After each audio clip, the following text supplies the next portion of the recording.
Well, I need to tell you all something, and it's the most important thing I could ever say to you.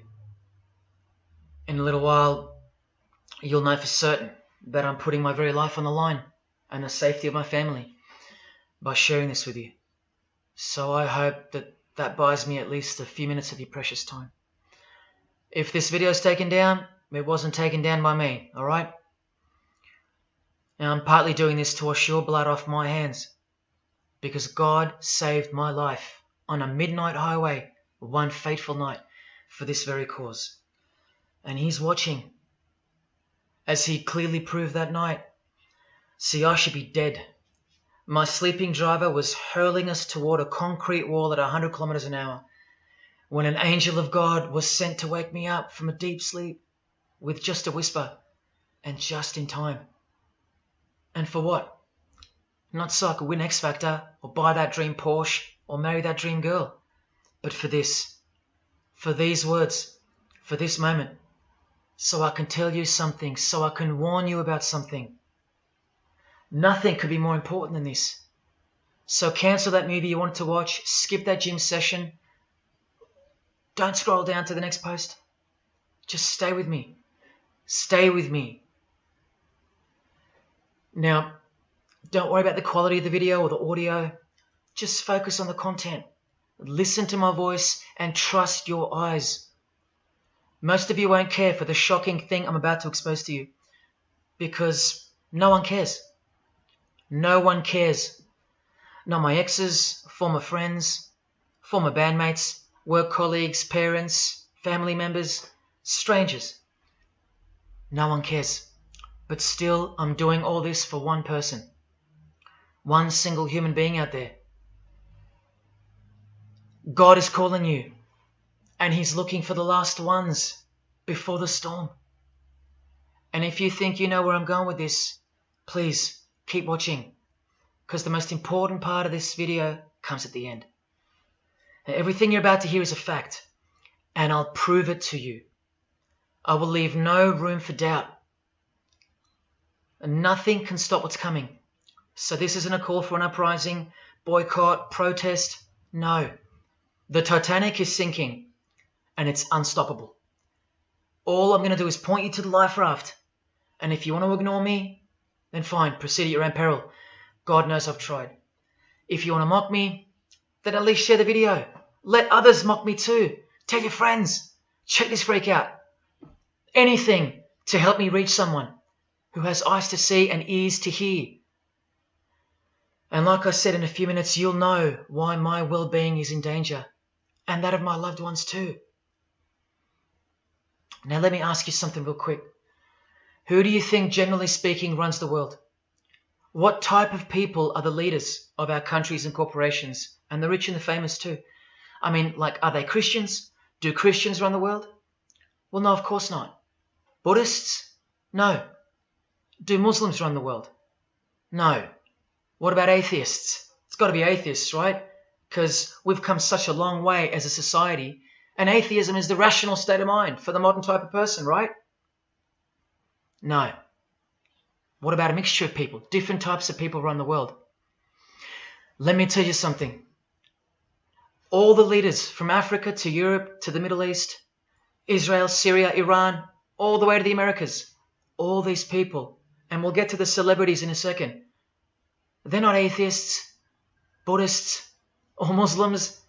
No.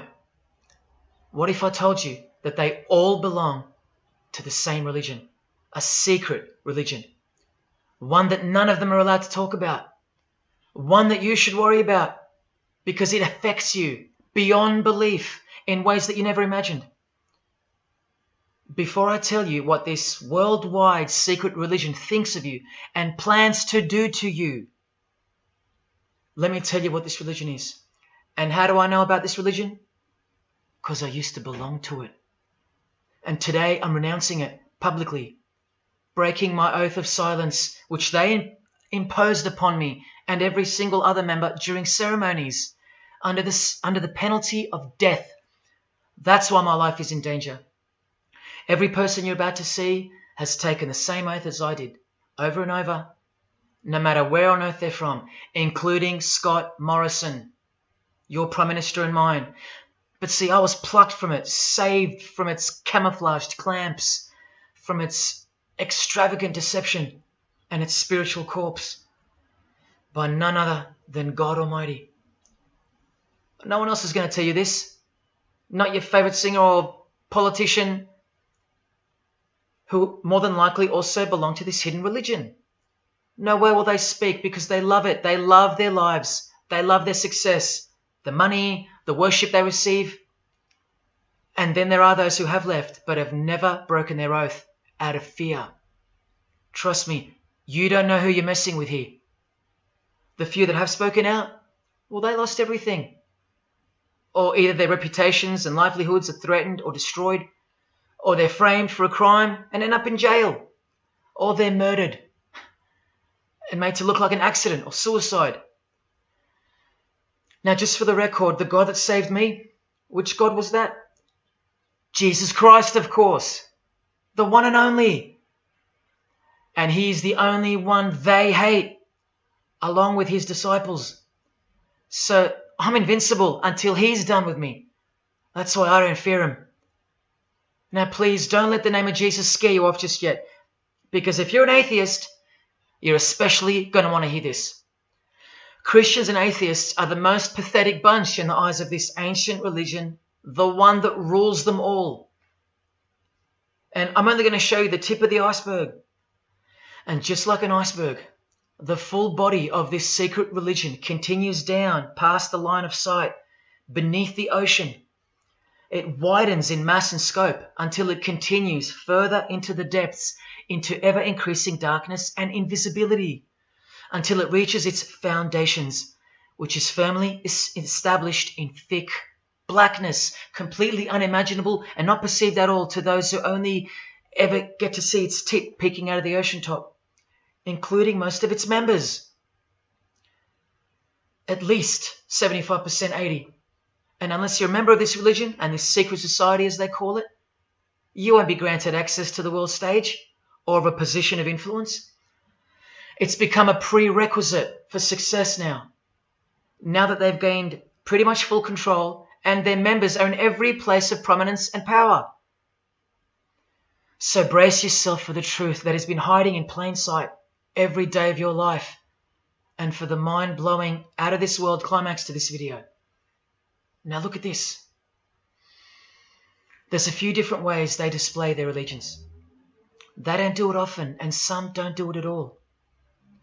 But most of them can't help themselves, because when they do it in public, it's a hidden statement, and that statement gives them a lot of satisfaction. The celebrities usually cover one eye, or hide it in some way, and obscure it, or emphasize it like this.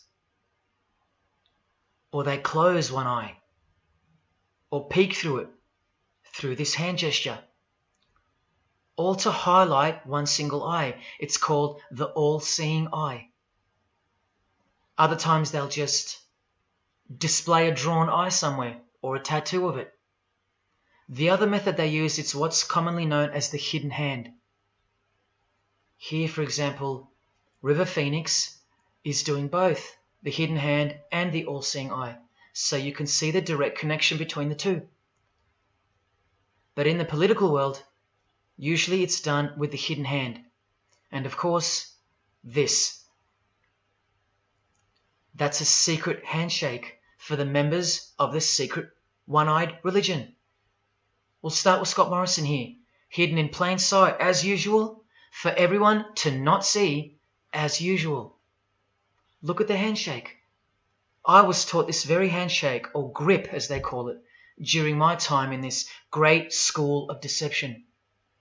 Here's a picture of a normal handshake, and here's the secret handshake. Normal, secret. Now here's Scott Morrison with Daniel Andrews. Normal handshake, secret handshake. All of them are sworn to secrecy under the penalty of death. And remember, I'll prove it to you very soon. Here's former Prime Minister John Howard giving the secret handshake, and Kevin Rudd bowing down to this bloke in front of Julia Gillard. all of whom are members of the religion. And Tony Abbott, you'll see in a second, and he's Julia again. Now, I once heard Julia being asked in a brief interview on TV while she was the Prime Minister. The interviewer asked her, "What religion are you?" My ears pricked up as I was eating breakfast and I froze to hear the answer. And she actually said, with a sinister smirk, "I'm a member of a secret society. Next question, please." And what happened? Nothing. No one cared. No one cared that the person who represents them just confessed that she's a member of a secret society, when the Australian society is at large the only society that should matter. And why is it a secret in the first place? I'll show you. Very soon you'll know their beliefs, and you'll know their master plan, and you'll know why they take such extreme precautions with such hideous oaths of silence under the unbelievable penalties, including death, to stay hidden from the public. So what's the name of this religion? Well, I'll tell you right now. But keep in mind, the magic word you're about to hear only hides the true religion inside of itself. That's how it's secretly flourished to spread like a cancer around the world. It's a religion within a fraternity.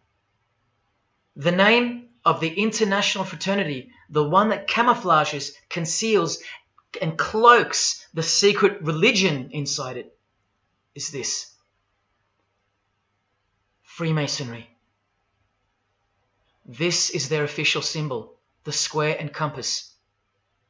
Sometimes with a G in the middle, and sometimes with the eye, the all-seeing eye. This is the same eye that these people are referring to. That's where it comes from. The eye is sometimes placed in a triangle, and that's where this comes from, the eye in the triangle. Here's Chris Angel doing it, standing also next to a mate with a square and compass shirt on. Not a coincidence. This is not something Jay-Z invented. This is the religion Jay-Z belongs to, and proudly, as you're about to see. The Freemasons also place the eye at the top of a pyramid, because the Egyptian pyramid is integral to their secret system. Here it is on Chris Angel's shirt and Madonna's jacket. That's a Masonic symbol. The Freemasons are sometimes called the Masons for short. It'll all come together and make sense really soon.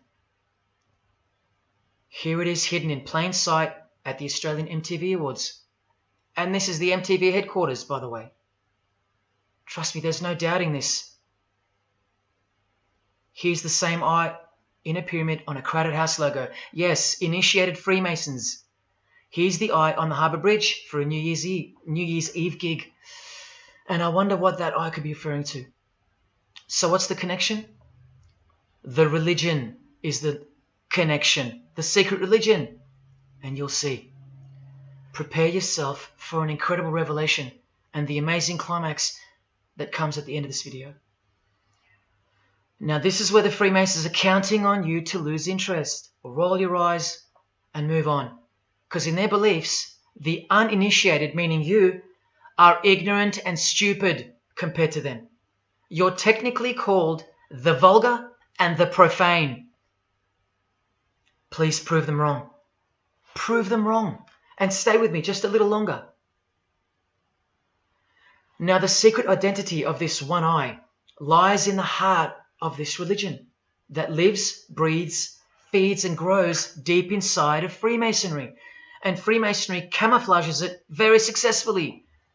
So it goes undetected and undisturbed until it ultimately fulfills a thing called the Great Work. That's what they call it. And they will succeed very shortly. Nothing can stop it now. And I think some of you can sense that something's coming. And who do we trust more than anyone in the world right now? This bloke. And there he is, giving the sign of the hidden hand in front of the whole world. The hidden hand sign is technically called the sign of the Master of the Second Veil in Freemasonry. Veil, get it? Meaning hidden. Now, am I saying that this thing that's happening in the world isn't real? No. I'm saying this. Spoken like a true Freemason. And you remember this guy? A safe place and a dangerous place. We must treat this new world order, this new world of COVID, we must treat this new world of COVID even in our own homes. So what is this New World Order that he accidentally mentioned? It's common language in Freemasonry, and it has been for a long time. For at least this long. Since the US $1 bill. Hidden in plain sight, complete with the pyramid in the eye. It's the ultimate goal of this religion. And I'll show you what the great work is, at any cost. And Australia, like every other country, is now up to its neck in this pyramidal, one-eyed occult religion. You think there's nothing hidden on our own money? What about this shadow of a bloke? Who's he hiding in the background? Well, these numbers right here will tell you. And I'll show you that too.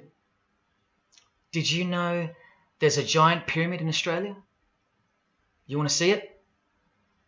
Sitting right at the centre of Australian power? Look closely, because you'll miss it. Because that's the way they designed it. There it is. Hang on. Do you see it yet? And what about now?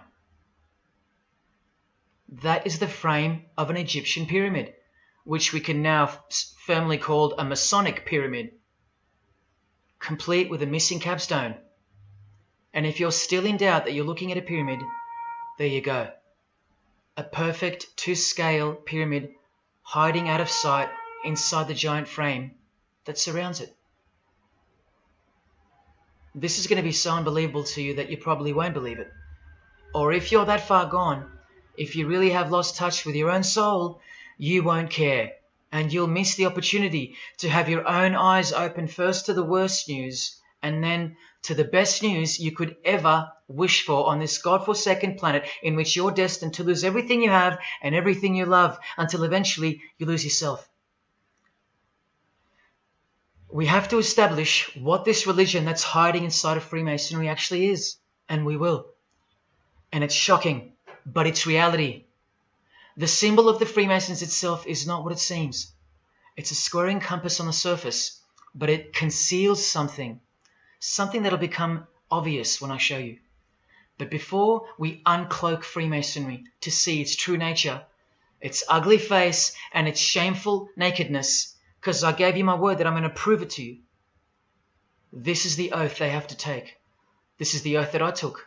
And your favorite actors and singers, just about all your heroes, just about, even some of your relatives, who probably have no idea what Freemasonry is or was, and why they took such gruesome oaths. So for those who are going to say, my grandfather was a Freemason and he was a great bloke, or don't the Freemasons run that retirement home? Just wait. Because I'm talking to Freemasons here as well. And don't you worry, they're going to come out of the woodworks. But they're all under the oath of secrecy. Don't forget that, no matter who they are. Adele, Neil Finn, Chris Angel, or Scott Morrison. The oath comes first. And here it is. This is taken from an official Masonic publication, not intended for the public. This is Duncan's Ritual of Freemasonry. In brief, I, of my own free will and accord, do hereby promise and swear that I will never reveal any of the secrets, arts, parts, point or points of the Master Mason's degree to any person or persons whomsoever. This I solemnly, sincerely promise and swear, under no less penalty than having my body severed in two, my bowels taken out and burnt to ashes, so no more remembrance be had of so vile and wicked a wretch as I, should I ever violate my Master Mason's obligation. So now you know what they think of me. I'm a vile and wicked wretch for breaking my oath. So how can anyone ever trust a Freemason when he speaks about Freemasonry? Unless you're speaking to a rare breed like me. Never reveal any parts, not even a single point, to anyone. Here's another penalty from another degree, this time from Richardson's Monitor of Freemasonry, a legitimate Masonic publication for instructing and laying out the ritual. binding myself under no less penalty than having my throat cut across, my tongue torn out by the roots, and my body buried in the rough sands of the sea. These are the penalties they swear to. And yes, the lodge has penal authority to execute. This is how they look when they're initiated. They have to remove all their clothing and jewelry, including wedding rings, crucifixes, the most meaningful things to them, no matter what. They have to go, because complete allegiance to the society is required. You're blindfolded at every initiation because you symbolize someone who lives in utter darkness before you receive the light of Freemasonry. And that light will become so obvious to you in a bit. The secret that is being unveiled by incremental degrees to the candidates in the lodge is staring us in the face in daily life. And that truth is pretty scary if all you know and all you have is this world. But they know much more than that. At one point, when the blindfold comes off, this is what you're surrounded by. Blokes dressed like this, holding swords to your face. And that's nothing compared to what comes later. So your own wife or daughter don't qualify for discussion in these matters, unless they too are initiated to the same level as you. So please don't tell me that your grandfather or your neighbour is a Freemason and that there's nothing wrong with Freemasonry. How would you know when they're under oath never to reveal anything to anyone? The whole successful system is constructed by the art of lying to the public and to their own members of lower degrees. And we trust these people? Now here are the illustrations for the signs and handshakes.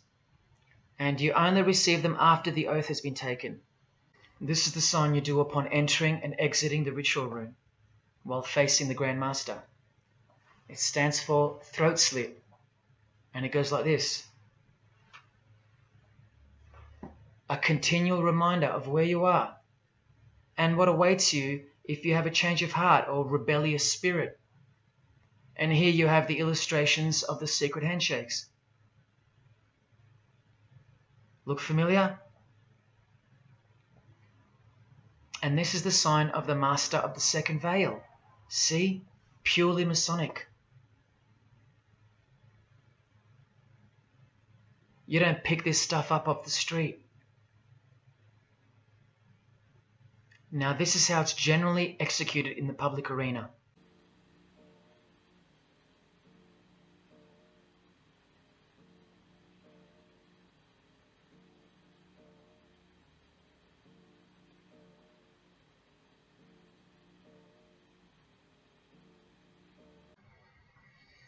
Sneaky, sneaky, huh?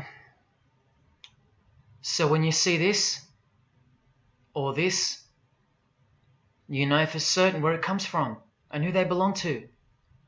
Look at Kramer on the front page of the privately circulated Freemason magazine, officially a Mason, like fellow brother Tony Abbott, and he's doing this. That's a direct link to the mysterious all-seeing eye of Freemasonry. There it is on the walls of the inside of a lodge room. So there's no reason to doubt that those who do this belong to this. This is another sign they do quite prominently. It's the sign of silence. This is from Richardson's Monitor of Freemasonry again, a finger over the lips.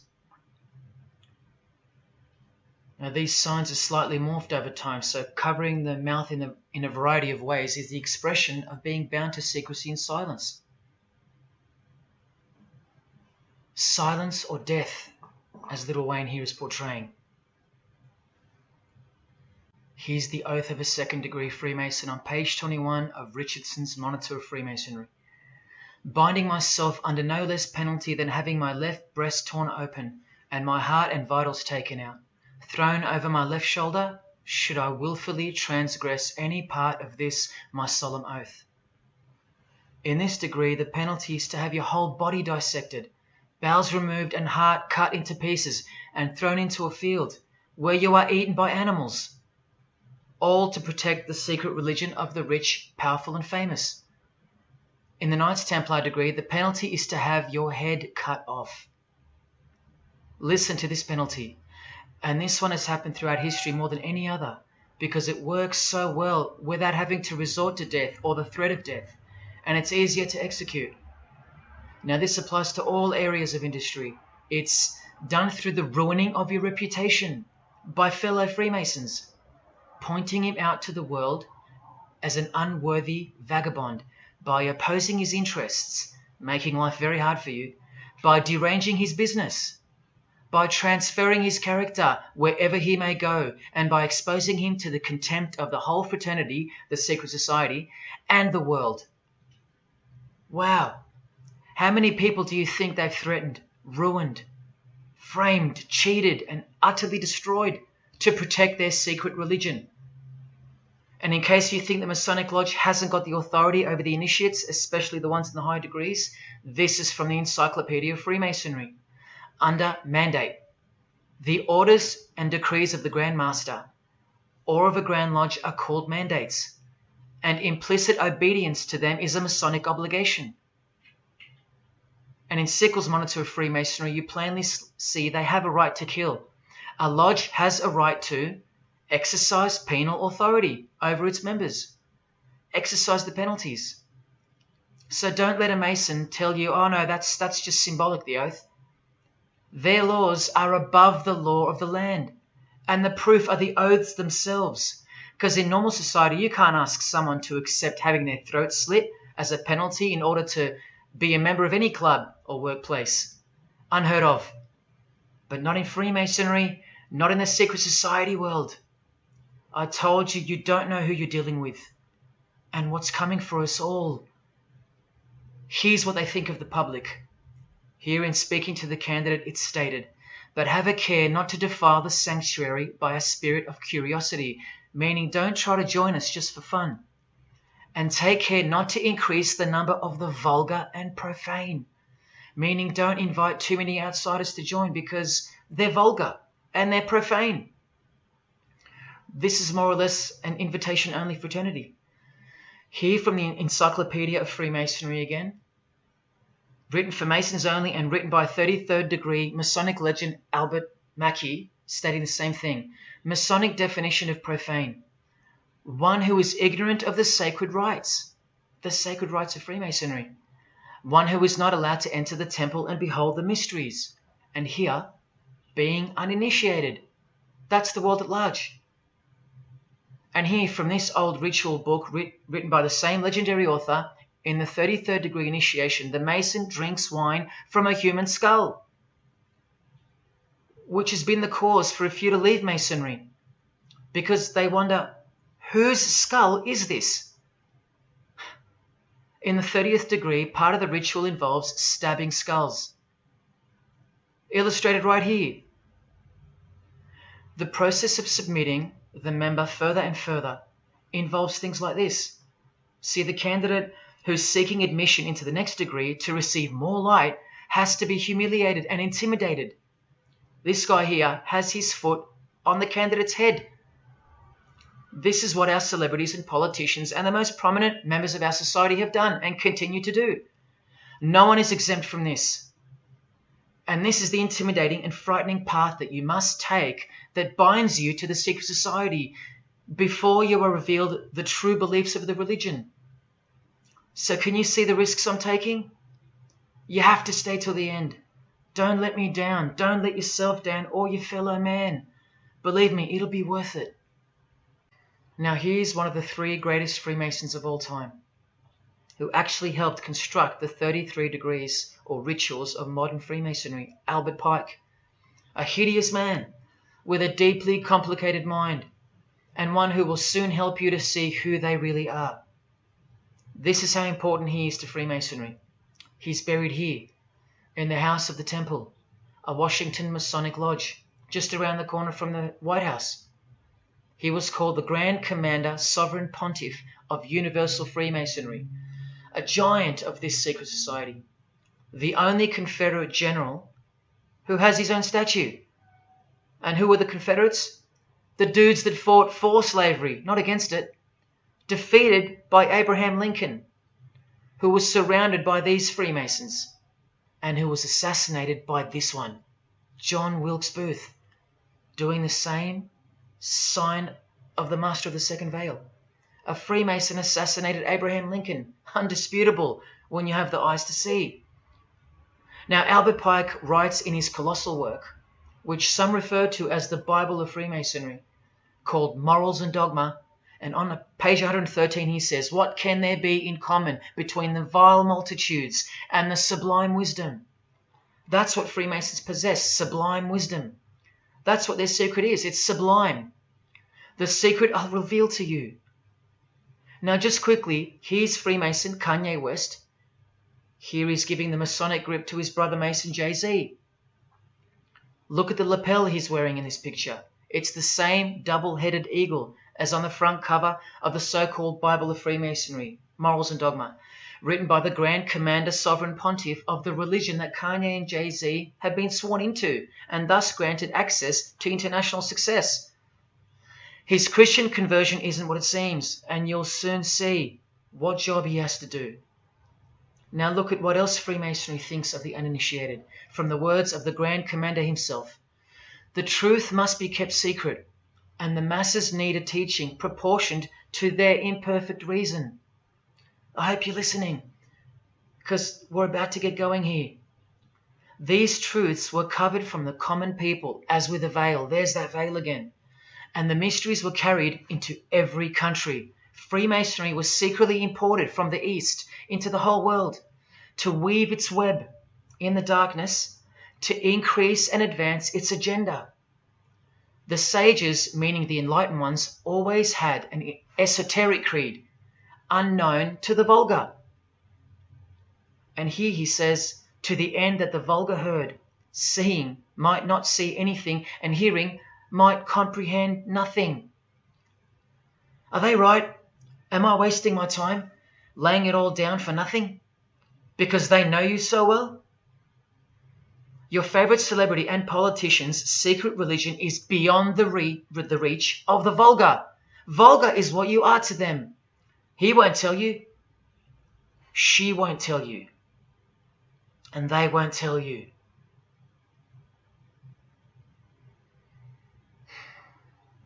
Because the other obscene penalties from the rituals of Freemasonry include having your ear and hand chopped off, or both hands, being hung in your own home, and my personal favourite, having the top of your skull cut off so your brain is cooked in the sun. Now, can you imagine what they're hiding? And then the ritual monitor goes on to illustrate the same secret handshakes and signs. Hidden hand, sign of silence. These people mocking us, sometimes to our face with their symbolism, while we respect them, admire them, and sometimes even love them and idolize them. All of them partaking in the same initiation rituals, to belong to the secret society, a prerequisite for success, to belong to the religion that gives you everything you want, everything your heart desires. While the Gospels teach accurately that the heart is wicked. Now here is a practical example of how Freemasonry comes first, even above the title of president. Here's a portrait of George Washington doing the sign of the Master of the Second Veil, and here, Freemason, before and above president. And if you think that's just by chance that they put the word Freemason above president, then here, read this genuine quote from Harry Truman. This should tell you how deep the consequences of Masonic initiation go and what lies deep within. It's Freemasonry above everything else. There's the Queen showing her allegiance over and over. And here's the Queen leaving a very special hospital with a very special nurse. And this was the Queen's father, fully dressed in his Masonic regalia and that God-forsaken apron they wear, which also hides something, just like the square and compass. In fact, what the apron hides is what the square and compass really represents. And it's staring you right in the face. Can you see it yet? Prince Charles, handshake, hidden hand. Prince Harry, Prince William, And here is the Grand Master of English Freemasonry, Prince Edward, also in full gear. What a lovely looking chap. And now he's giving the Masonic grip in front of this stone that was placed there to memorialize his visit to Cape Town Lodge. And what about this guy? Prince Philip, husband of the Queen. Do you remember him saying this? Yeah, and here's the article in case you think he didn't. Initiated member. Do you slowly see what the Masonic mindset is? We are beneath them. And the craziest thing is, if they can turn you into what they think of you, then you deserve what's coming. It's a natural law. It's the law of nature. And I'll soon show you their real Bible, for lack of a better term, which justifies it all, and the one which guides their morals. And it makes a lot of sense, because the power of the deceptive phenomenon of Freemasonry lies in the fact that it contains real truth, intertwined with untruth. Now, this actual book that guides their morals and plans, it isn't written by hand, and it's been around longer than the Bible. So they think it's purer, sublime as they call it. And it's the foundation on which the religion is built upon. And that Bible, so-called, that unwritten Bible, is the key to unlocking its secrets. I'm going to hand you that key. And it's all going to come together like a flood. So they're going to own it all by their own words and actions. And they're going to introduce us to a new system of life, but only after a number of shocking events take place, which I'm so close to telling you about. But first, I have to tell you the name of the secret religion and the identity of the I. Now, for the few of you that think of hospitals and charities and nursing homes when you hear the word Freemason, a word which I soon hope to never speak again after this video, well, it's a front, a cover story, and like everything else in this presentation, I'm going to show you. This too is for the poor Freemasons that are going to have the call to make an appearance in the comments section trying to defend their beloved fraternity. This is 33rd degree Freemason Manly Hall, who was named Freemason of the Century by the Scottish Rite Journal in 1990. And you'd be surprised how many Masons haven't heard of him, because they don't bother entering the Masonic library and searching out the mysteries themselves. These same Masons think they know something, and they parade themselves on websites and social media, calling people like me, oh, he's just an anti-Mason, anti-Mason. Blind fools at best, deceivers at worst. Well, the Freemason of the Century wrote in this book, and in this chapter, Freemasonry is a fraternity within a fraternity, an outer organization, concealing an inner brotherhood of the elect. One visible and the other invisible. The visible society is a splendid camaraderie of free and accepted men and women, enjoined to devote themselves to ethical, educational, fraternal, patriotic, and humanitarian causes and concerns like hospitals and charities. But the invisible society is a secret and most august fraternity whose members are dedicated to the service of a mysterious arcanum arcanorum, meaning mystery of mysteries. Now I wonder what that could be. So once again, don't listen to the lost or deceptive Masons that'll come here trying to cheat you from the truth, telling you that I don't know what I'm talking about or calling me an anti-Mason. Because there you just heard it. There's a Masonry for the majority of Masons, and then there's the real thing, the secret religion, which should shock you when it's announced. These same lost or deceptive Masons also love to repeat, like parrots, that Freemasonry is not a religion. Well, what does the Freemason of the Century have to say about that? From this book, he writes, Masonry is essentially a religious order. Not just a little bit religious, but essential. And here, the iconic giant of Freemasonry says in Morals and Dogma, every Masonic lodge is a temple of religion, and its teachings are instructions in religion. So please, Sit down, Masons, because Freemasonry is a religion. And soon, I'm going to tell you what it's really called. Now look at this from the same book, and speaking about fellow Freemasons being initiated in the lodge room. Part of the symbols are displayed there to the initiate, but he is intentionally misled by false interpretations. Their true explication is reserved for the princes of Freemasonry. The whole body of the royal art, which you'll know all about soon, was hidden so carefully in the higher degrees. So you see, the whole thing is built on lies. And the ultimate liar lives inside the triangle, above the pyramid, so that even the highest Masons are living a monstrous lie. Wake up, Masons. Even you are deceived, just as the public is. Unless, of course, you're hungry enough to want to acquire all the power and climb up that pyramid closer to the eye that sees all. In that case, close your mouth, go back to your lodge, and good luck to you. Or, of course, grow some kahunas and be honest. But then you can't, right? Because you'd be breaking your oath. Sad. Oh, it's good to be free, under the wing of the true master. Stick around if you're interested, and you'll get to see some wonder.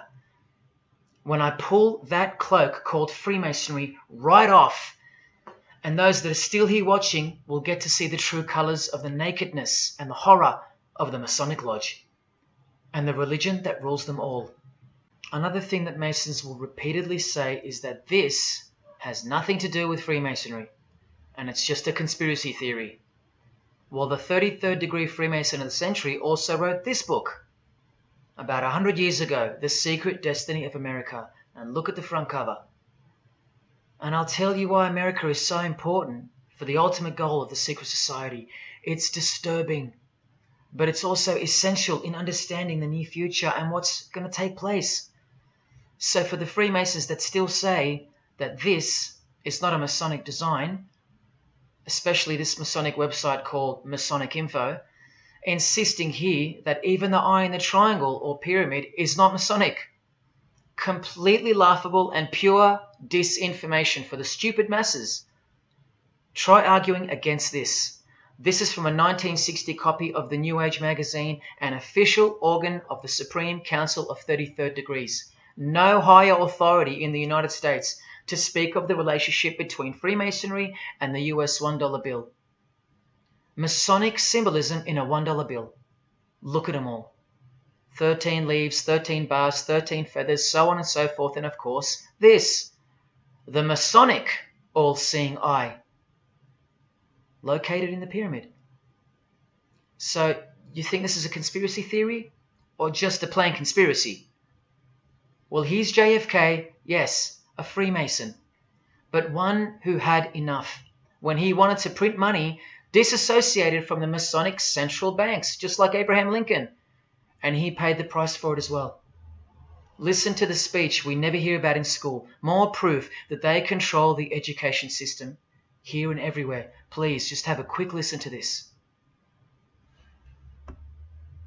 Ladies and gentlemen, the very word secrecy is repugnant in a free and open society, and we are, as a people, inherently and historically opposed to secret societies, to secret oaths, and to secret proceedings. For we are opposed around the world by a monolithic and ruthless conspiracy that relies primarily on covert means. I am asking your help in the tremendous task of informing and alerting the American people.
As I said in the beginning, you're just seeing the tip of the iceberg peeking out from the ocean top. I told you, all personalities in the field of great influence are initiated members of Freemasonry. Otherwise they wouldn't be there. Within 60 seconds of me telling you what international Freemasonry really is, I'll prove it to you. Unequivocally, within 60 seconds. And then I'm going to drive it home, and then I'm going to show you what they're planning with this new age they're implementing, and then the conclusion, which is by far the most important part of this presentation. So when you hear me tell you the truth in just a moment, don't switch off in disbelief because you can't believe that your favorite idol or whoever could possibly be involved, like you know them or something. You don't know these people. You do know that they're under oath never to reveal their beliefs to you. The vile multitude. It's time to trust your eyes now, not your feelings, especially after all that I've shown you. This is why the secret religion is so hidden. This is why it's so ingeniously designed through layers of lies upon lies, cloak upon cloak, and oath upon oath, concealing the truth for its chosen few. What is Freemasonry? What is the most secret yet most powerful religion in the world? Well, that's easy. We live in an evil, evil world. So there's only one religion that befits it. Freemasonry is Satanism in disguise. Now start the clock. From Morals and Dogma, prepared for the Supreme Council for 33rd degree. That's the highest degree in Freemasonry, and written by the undisputed heavyweight champion of modern Freemasonry, Albert Pike. On page 321, he boldly states, Lucifer, the light bearer. Strange and mysterious name to give to the spirit of darkness. Lucifer, son of the morning. Is it he who bears the light? Doubt it not. Did you hear that? Lucifer is God, and do not doubt it. Come on now, stay with me. Here from the Encyclopedia of Freemasonry, written by 33rd degree Freemason, a beloved member of the craft, Albert Mackey. He tells us whose name represents the good principle in Freemasonry's secret worldview. Writing under the Masonic meaning of the word pentagram, he says that the pentagram, depending on its position, represents good or evil. See how he puts the positive aspect in the first position? Good first, evil second. Good or evil, light or darkness, victory or death, initiation or profanation, Lucifer or Vesper. Lucifer is good. Lucifer is light. Lucifer is victory. And Lucifer is true initiation. See, if you're not initiated, you're profane. If you haven't figured out that God is Lucifer, you're vulgar and profane. You're stupid, in their own words. That's the beginning of their big secret. God is the devil, and we're already in hell right now. Now from the Freemason of the Century, Manly Hall, and this will make it 3 out of 3 legends of Freemasonry stating the same thing. In The Lost Keys of Freemasonry on page 76, when the Mason learns that the key to the warrior on the block is the proper application of the dynamo of living power, he has learned the mystery of his craft. The seething, surging energies of Lucifer are in his hands. Do you see? The world's hidden religion, with its universal one-eye symbolism, who was revealed slowly and by degrees only to its dedicated members, is Satanism, or Luciferianism as they prefer to call it. Now all the oaths make sense, don't they? Now all the rituals make sense. Now all the penalties make sense. And their secret signs and symbols and handshakes all make sense. While the bulk of Freemasons make the external image of the fraternity and know nothing of who rules over them and who or what they're protecting. But which craft do you think the Freemason of the Century is talking about here? Which craft? Which craft? Which craft? witchcraft. You need to slowly wake up now. Witchcraft is the royal art of Freemasonry, jealously guarded and reserved for the few. I'll show you clear as day that this is in fact true. This is the symbol of Satanism. And this is the symbol of the lodge of female Freemasonry called the Order of the Eastern Star. Look at that. Satanism, Freemasonry. Trust your eyes. This is the symbol of the Church of Lucifer, founded by a 33rd degree Freemason, which I'll prove. Look at the Masonic squaring compass in the design. The Church of Satan and Lucifer, two sides of the same coin, nurtured and brought to an organized international level of power and influence by Freemasonry, in secret, and all done right under our noses. And if you think that your politicians or religious leaders or favorite idols can't be a part of this, you have to try and snap out of it, or suspend your everyday beliefs just for a moment, and I will clearly show you how it's not only possible, but it's actual. Please, I feel like it's now or never. If you don't get a glimpse of this now, then when? Who else is going to tell you this? When will you next be confronted with this? This is reality. And as much as you thought that ordinary people came into positions of power through hard work or concern for society or family connections, combined with brains and talent, that's not the case. That's the fantasy. This is the reality. They all go through Freemasonry. You think that Sam Worthington was so talented that he was picked over all those American actors to star in Avatar? Of course not. He was a Freemason. And so was the director, James Cameron, of the highest caliber. You have to remember that to them, Lucifer is good. Lucifer is the liberator. Jesus is the suppressor. Lucifer is pure love. Jesus is impure love. Lucifer left heaven for you. Jesus was crucified because he was a false Messiah. The world has always been deceptive, and we have been magnificently deceived. Here is an incredible example. Pay attention. This should blow your mind.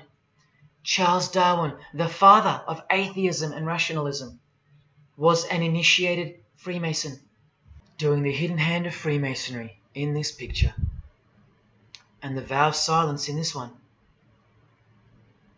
This would have remained unknown to us because no one's going to teach us this. But now we have the tools to see his beliefs, not through his words, but through his signs and symbols. I told you they can't help but to show off their religions, because they think we're stupid, vile, and ignorant. And I've proven that to you as well. So once again, are you going to prove them right by switching off and ignoring this? Well, unfortunately, more than 90% of you will. What I'm giving you here is priceless knowledge, because no amount of money or success can substitute its importance. And I'm risking everything but my own salvation to share it with you. If only for the few of you. Think about what you've just seen here with Charles Darwin, because I don't know if you got it.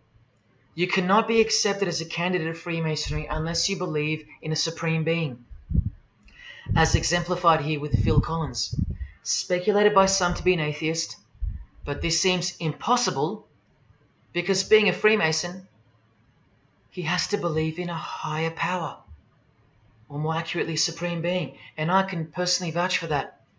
And look here in the Masonic Oath itself.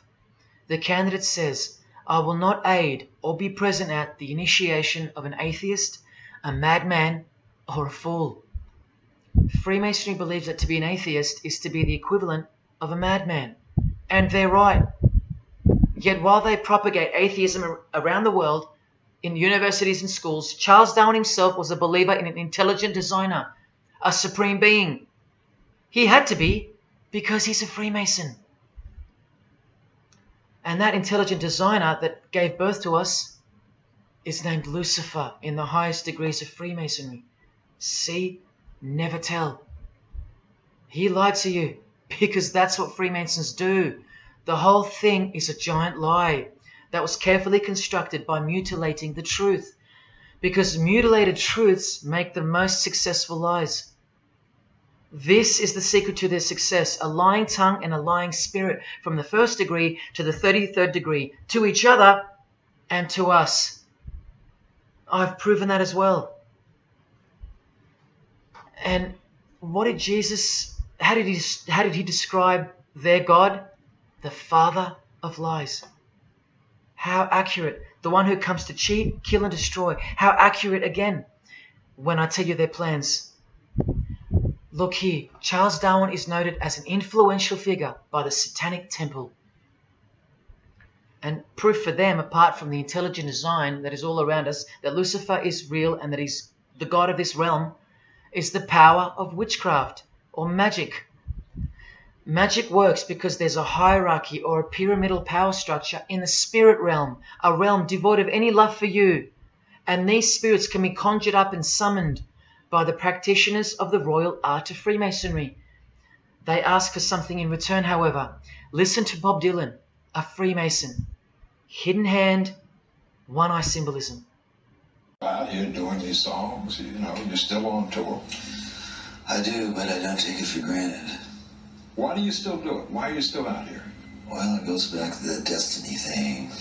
I made a bargain with it, a long time ago, and I'm holding up my hand. What was your bargain? To get where I am now. Should I ask who you made the bargain with? with the chief commander. On this earth? And in this earth, and then in a world we can't see.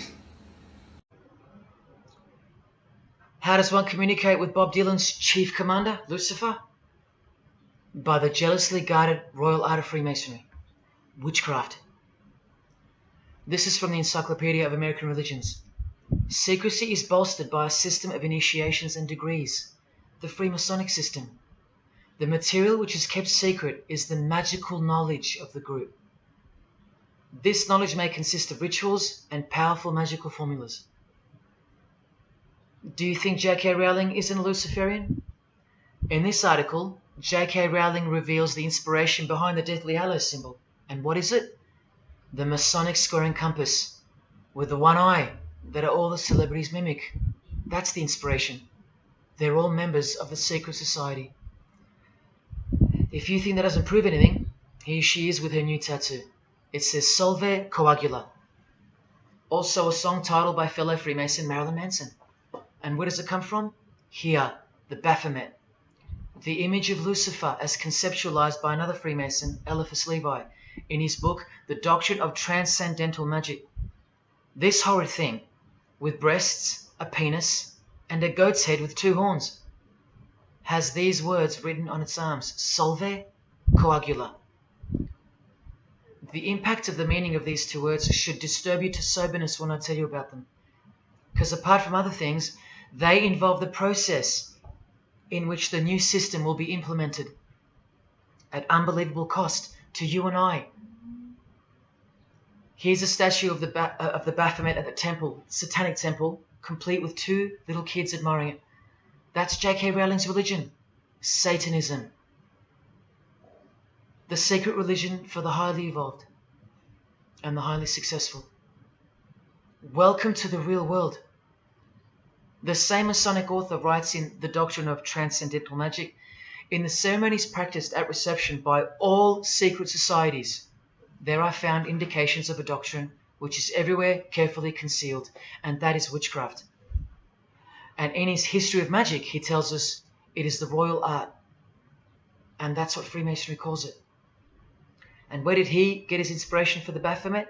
From the Knights Templar, another secret society who were banned, and some of its members were executed in the 1300s for glorifying evil, as it's openly stated here in the Satanic Rituals.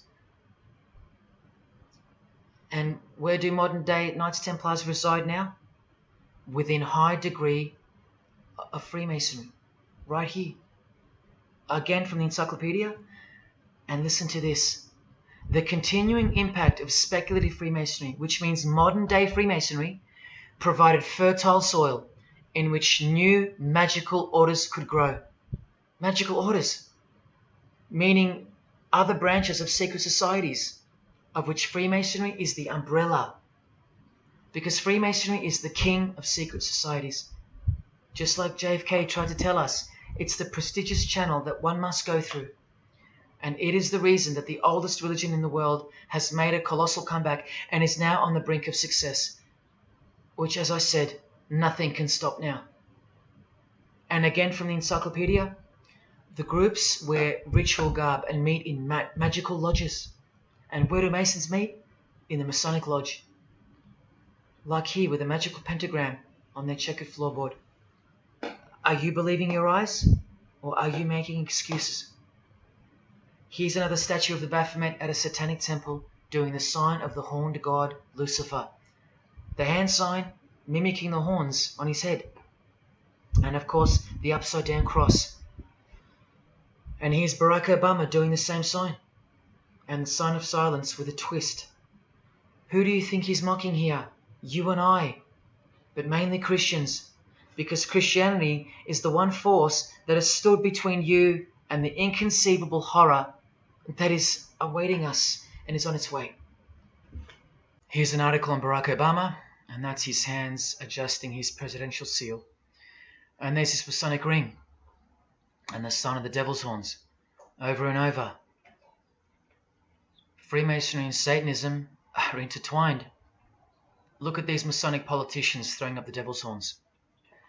George W. Bush. Look how sneaky and sinister the look on his face is here. And the manner in which he's delivering the sign. In front of the whole world. Is he a fan of rock music? Is he saying I love you in sign language for the deaf, like some people like to say? This is his fraternal order called Skull and Bones, also known as the Order of Death, where you lie naked in a coffin with what's called a temple prostitute during initiation. Clearly a Masonic order, with this guy displaying the hidden hand of Freemasonry. In Stanley Kubrick's last movie before his death, he's telling you that all prominent members of industry, including politics, as the movie goes on to show, are members of a satanic secret society. In it, he shows the members engage in an orgy and feast after the ceremony of dedication to their horned god. To identify which secret society he's referring to, he leaves the clues in the artwork. Not once, not twice, but 3 times. The One-Eyed Religion. And who do you think the title of the movie is dedicated to? None other than the stupid, ignorant, and uninitiated masses watching the movie. And you know it now. He knew that when we'd leave the cinema, we'd be commenting on the performance of Tom Cruise, or giggling about the orgy scene, or just being disappointed because the movie went too long, or some other meaningless critique, with eyes wide shut. Look at the cover of his other movie, A Clockwork Orange. The eye on top of the pyramid. And on his shirt, the word devil in Italian. Let me take it up a notch, in case this isn't registering. Listen to the founder of the Satanic Church, Anton LaVey, tell us in his book, The Satanic Rituals, which is a companion to the Satanic Bible, Masonic orders have contained the most influential men in many governments, and virtually every occult order has many Masonic roots. This is back in 1972 he said this. Now 40 years later it should read all governments, not many. And why is the founder of the Church of Satan talking about Freemasonry, the most respectable and charitable fraternity in the world, that no one seems to talk about and that we never hear about in school? This is why. Because the Satanic Ritual is a blend of Gnostic, Kabbalistic, Hermetic, and Masonic elements. That's crazy because Freemasonry is a blend of Gnostic, Kabbalistic, and Hermetic elements too. Any Masonic writer will confirm that. But how can that be? Because Freemasonry is Satanism in disguise. On page 106, every rite of the Black Order employed Masonic principles. Every rite of these Black Orders, one of which was called Freunden von Lucifer, which translates to Friends of Lucifer. And guess what? There are numerous manifestations of Satanism in Masonic ritual, including the goat, the coffin, and the death's head. Please awaken, O sleeper, and let the glorious light of the truth dawn upon your sleepy eyes. How did Freemasonry get away with this? Just like Jesus, the greatest enemy of theirs, said they would, by dressing the wolves as sheep. A satanic underground carefully cloaked in Christian trappings. That's how Freemasonry got away with it. We can't find out about it because they run the media and the education system clearly.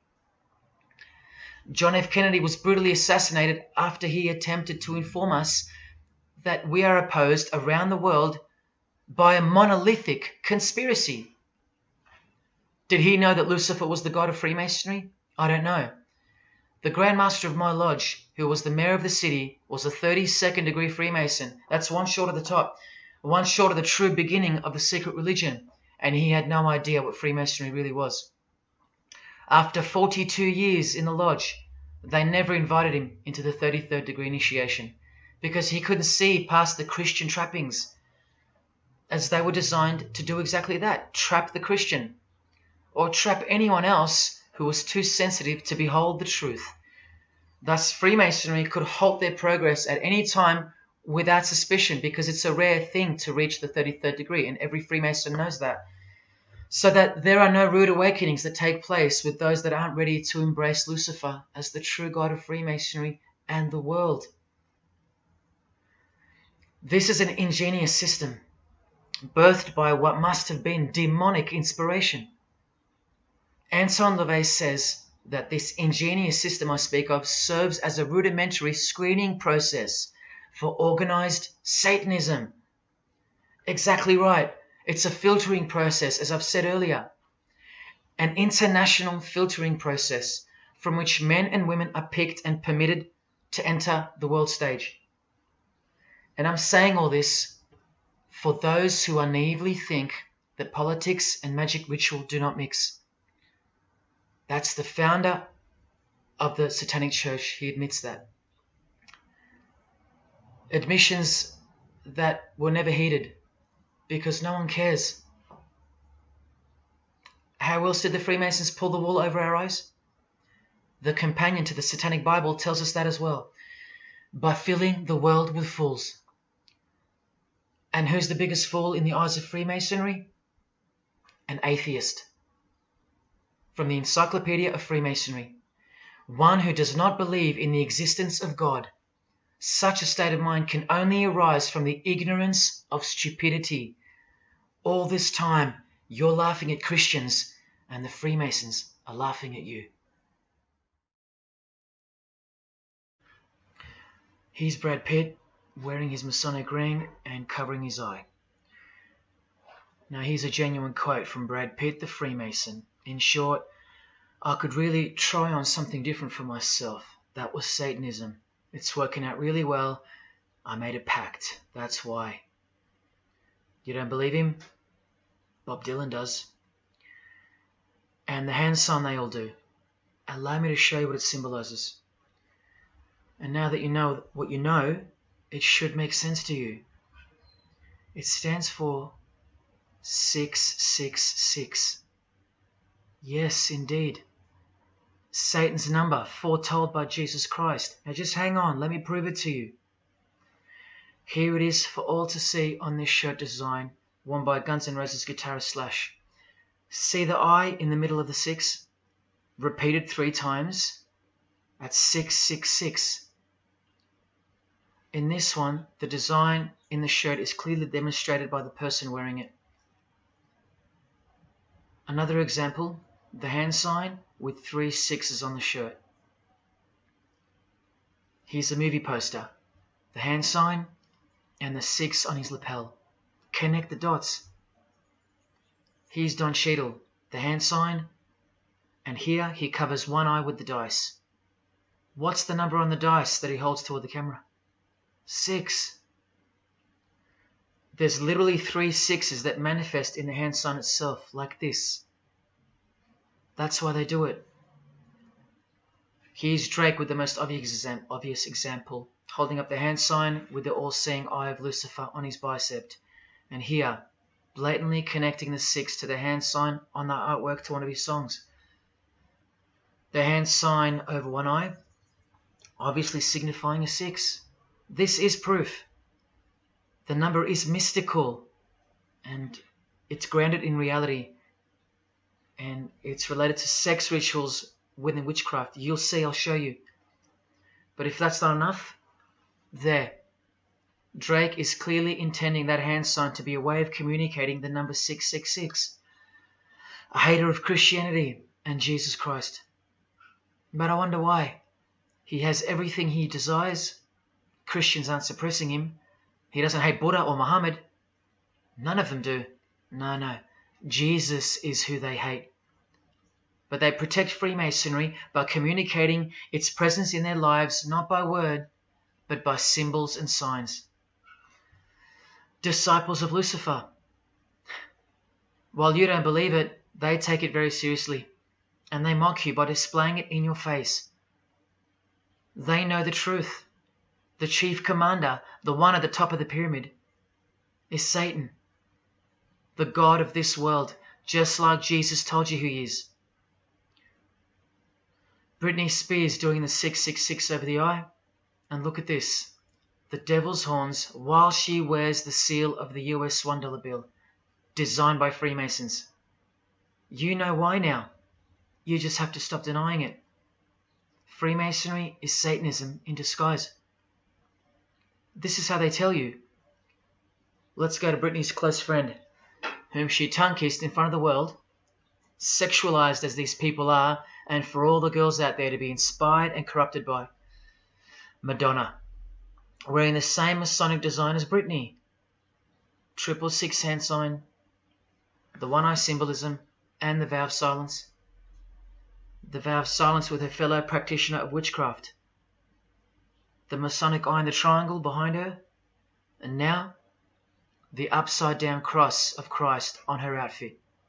A member of the secret society who hates Jesus with a passion, as you can see here with Lucifer, the god of Freemasonry, giving her oral sex. Deep despisers of Christianity. Are you wondering why yet? The sign of the devil's horns here, meaningfully placed and done with precise intent, like with all of them. And here teaching her poor children to follow in her footsteps. Truly only God knows how many young people she's perverted in her career, all orchestrated by Freemasonry. Here's the founder of the Church of Satan again, Anton LaVey, showing the horn sign. The horned god of the witches, as illustrated by Una Woodruff in her book Witches. And here, with a member of the Agora sect of Hinduism partaking in a ritual of the oldest religion of the world. She's drinking blood here from what? A human skull. Sound familiar? That's right. That's what all the high-level Freemasons do, except they use wine, until they themselves are invited into the secret religion. It's ritualistically done to gain magical abilities, not a myth. And look at her hand sign. It's also known as the El Diablo. Do you still think this hand sign is a joke, or it's misunderstood or misrepresented by people like me? Look at the cover of Anton's other book called Satan Speaks. Look at the eye. He has one eye emphasized. Can you see? What about the image of Lucifer in the Satanic Temple? Look at the right eye. It's darkened. You ready for this? From the Bible. And this passage is thousands of years old. Woe to the worthless shepherd. His right arm shall be completely withered, and his right eye shall be utterly darkened. Where do you think this hatred for Jesus comes from? Do you think it's because we've outgrown it? Or because it speaks the truth? Who do you think this worthless shepherd with one eye darkened is? And who said, I am the good shepherd? Who said that? Jesus Christ is the good shepherd, not the worthless shepherd with one eye. You think this is all just a coincidence? Just hang tight a little longer and you will see some wonder. Here's Anton LaVey with Freemason Marilyn Manson, and here's Marilyn covering his eye. In case you forgot that this is the eye of Freemasonry, the international religion they all belong to. Here he is giving the sign of the master of the second veil, the hidden hand of Freemasonry, along with his Masonic ring. You know how many presidents and journalists and common men have tried to expose Freemasonry? Or get it shut down, get it banned? Well, those days are long gone. Marilyn Manson, the Freemason who tears the Bible into pieces on stage during his performances, he captured the fundamental purpose of Freemasonry's existence very well when he said in an interview with Spin magazine in 1996, "Hopefully I'll be remembered as the person who brought an end to Christianity," echoing the dreams of grandeur, just like his spiritual father. Now Kesha, one-eye symbolism of Freemasonry, the eye in the triangle, and the sign of silence. So she's a member. And behold, an inverted cross in her music video, inverted cross on her outfit, and a satanic pentagram on this outfit, just like the symbol of female Freemasonry. You think none of these Freemasons look like witches? Really? And none of these witches in the making? Remember, 90% of them don't know what they're serving, or what they're doing there, or why they're taking oaths of such silence and such penalty. Avril Lavigne does, showing her allegiance with the one-eye symbolism, participating in lesbianism in a video, influencing the masses, subtly stealing her innocence. And what's on her helmet? One eye. And doing the El Diablo with pentagrams at her concert. Anthony Bourdain, with his one-eye symbolism, he was openly a hater of Christianity. And what kind of woman would suit a man like this? Well, a fellow member of the secret society who hates Christianity too, of course, Asia Argento. One-eye symbolism, again and again. The sign of Lucifer's horns, and this pose of his image. Remember the Baphomet. There's Asia mimicking its pose, complete with the finger position. Creatures with breasts and an erect penis and a goat's head. You know, things you find normal now, thanks to international Freemasonry, normalizing evil and filth through multiple levels of and avenues of propaganda and influence, including television, movies, music videos, schools, education, through legislation, through passing of laws to protect the evil nature, and of course through your favorite idols. Chris Hemsworth, just your everyday good Aussie bloke? I'm afraid not.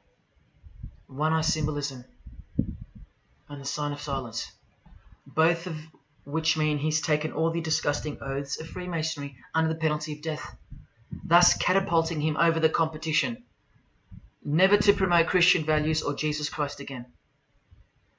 The 666 hand sign, and now, see how the hand symbol makes sense? Amber Heard, who was married to this Freemason, who's best friends with this Freemason. I told you they only date, marry and associate with their secret society. Here with the 666 over one eye, and this tweet. I think it's a tweet, I don't know. Look at the one eye closed, darkened if you will, and identifying its meaning with the devil's hand symbol. Of course, she camouflages the whole thing with her misdirecting words for the dumb masses. But we can see through that now, right? Oh, look, it's Elon Musk replying. He's a fan of Amber Heard. Or is there more to it? Good sign, he says. The sign of the devil's horns. The fertility god. The sex god. That's what he's referring to. Why on earth would he point that out? You know why. But to be sure, let's go to his wife or girlfriend, Grimes. One eye. And whose eye is it? You know that too now. The God of this world, who hates Jesus Christ just like she does. 2 inverted crosses of Christ and the pentagram. And what about Elon's mother? Of course, all members of the secret society. Most of us who never even knew it existed. Blink-182, initiated member with some of his secret brothers from the lodge. Vow of silence. Sign of the devil. Cyndi Lauper, all-seeing eye. Vow of silence. the sign of the god of this world. Christian Bale, who thanked Satan at an award show, doing the sign of the master of the second veil, the hidden hand of Freemasonry. Ashley Tisdale, all-seeing eye, social media post, and hanging out with her boyfriend, who proudly wears the satanic cross. You think they belong to the same religion? Of course they do. Bonnie Wright, one eye and the satanic horns.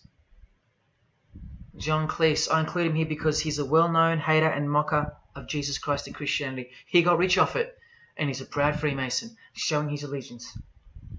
Motley Crue, Nikki Sixx, Tommy Lee, Vince Neil holding a cross upside down, and their album cover.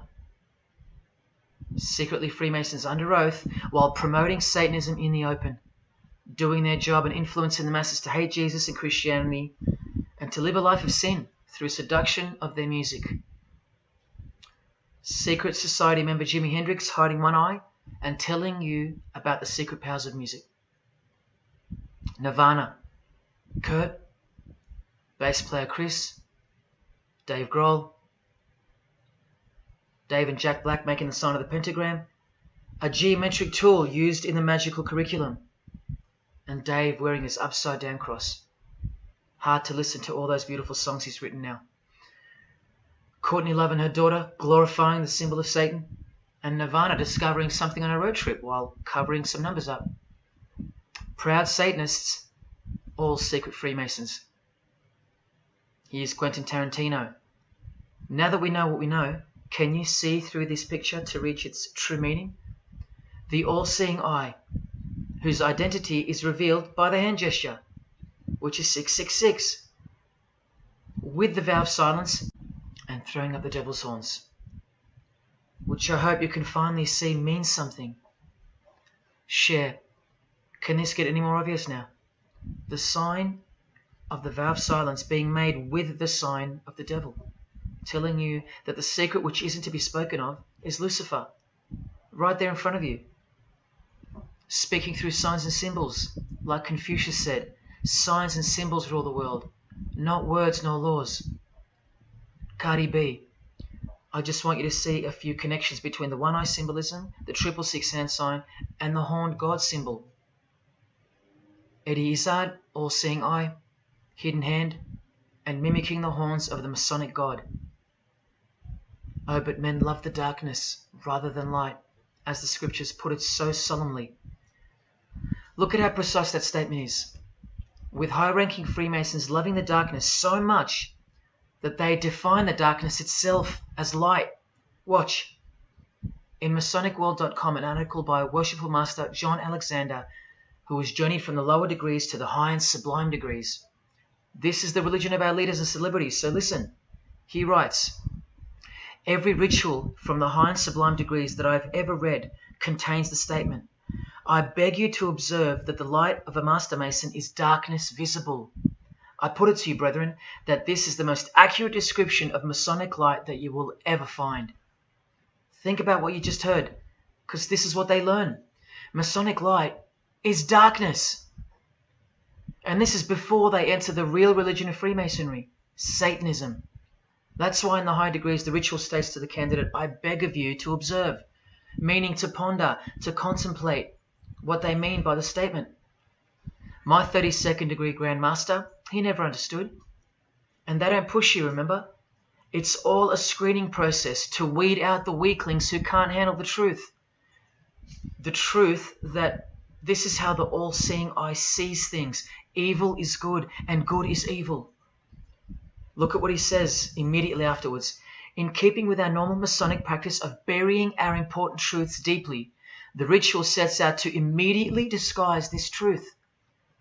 Usually people bury their lies, but Masons bury their truths. Because their truth is that God is the devil and that we are in hell.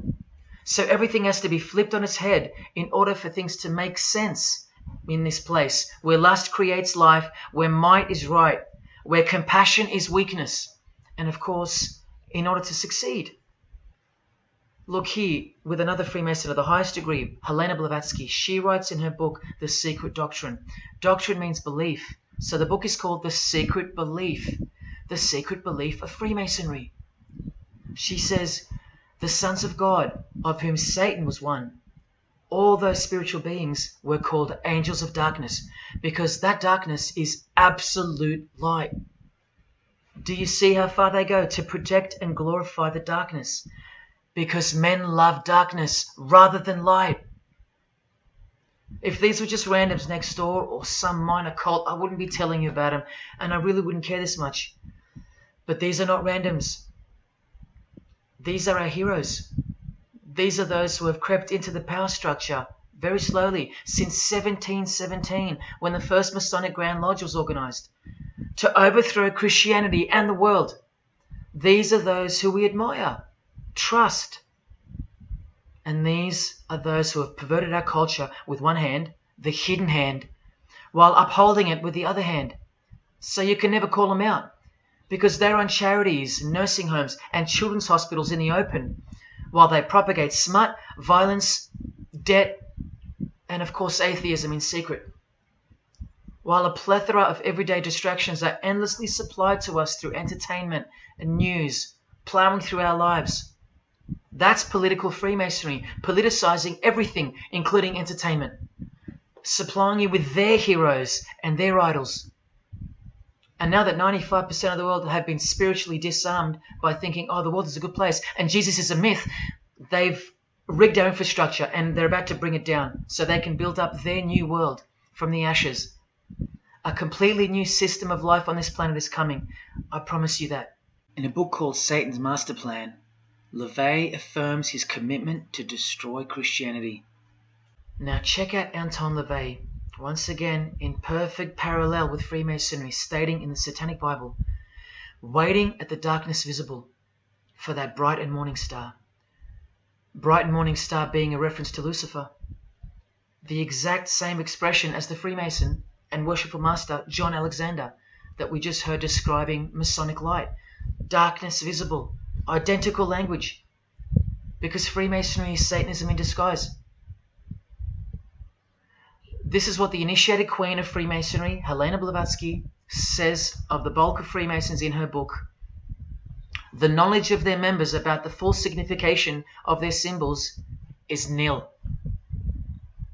And that's of course true to the Freemasons listening. How do I know she's a Freemason? Because her diploma was reproduced on page 66 in Freemasonry Universal, Volume 5, Part 2, in the Autumn Equinox, 1929. And also because she's displaying the Masonic penalty sign, like all these Freemasons. Drew Barrymore, all-seeing eye, vow of silence. And see, the symbol of her secret god.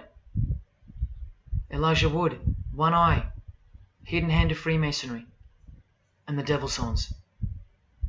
Sammy Davis Jr., the eye of the Freemasons is the all-seeing eye of Lucifer. Because here he is with Anton LaVey, the founder of the Church of Satan. So when you see him hanging with other celebrities like Bill Cosby, can you be sure that they belong to the same religion? Sure you can. I told you they don't hang out with the uninitiated. You think the Rat Pack weren't Freemasons? Well, here's their leader, Frank Sinatra, doing the hidden hand.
got introduced to the music industry. I swear I wanted to be like the Amy Grant of music. Yeah. But it did not work out, and so I sold my soul to the devil.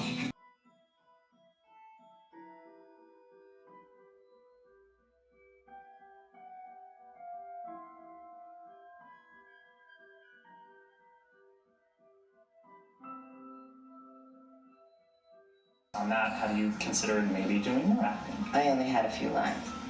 It was fantastic, but I can't really tell you anything else. It was. Sure you can. I know, I can't. It's very secretive. It's a very secret society.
And I'm like, if you don't get this right now, I swear to Lucifer, I'm gonna.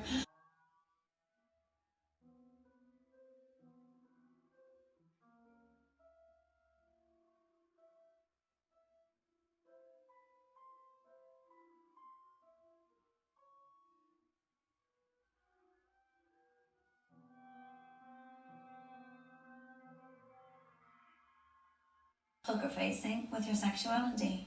When I was making love to my old boyfriend, I used to think about women sometimes. Oh, good Lord. I'm sure he was delighted when you told him. Oh, good Lord. I'm sure he was delighted.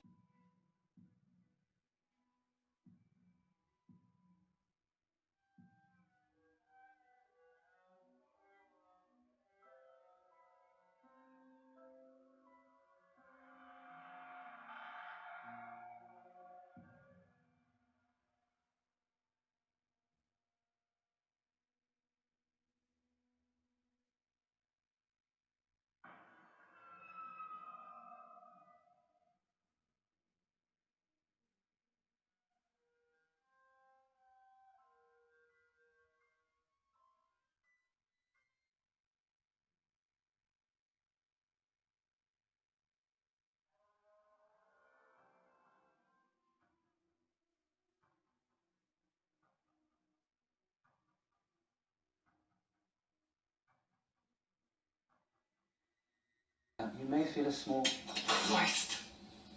prick. Christ. Prick.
It's just, I'd like to, first of all, I'd like to thank Satan. I'd like to thank Louis Armstrong. I'd like to thank Neil Young. I'd like to thank the Rollins Band. I'd like to thank Bob Marley. I'd like to thank the Marx Brothers. I'd like to thank Salvador Dali. I'd like to thank Louis Bruel. I'd like to thank Miles Davis. I'd like to thank the Parliament Funkadelic. And I'd like to thank you, too.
there is a fork in the road that's approaching you.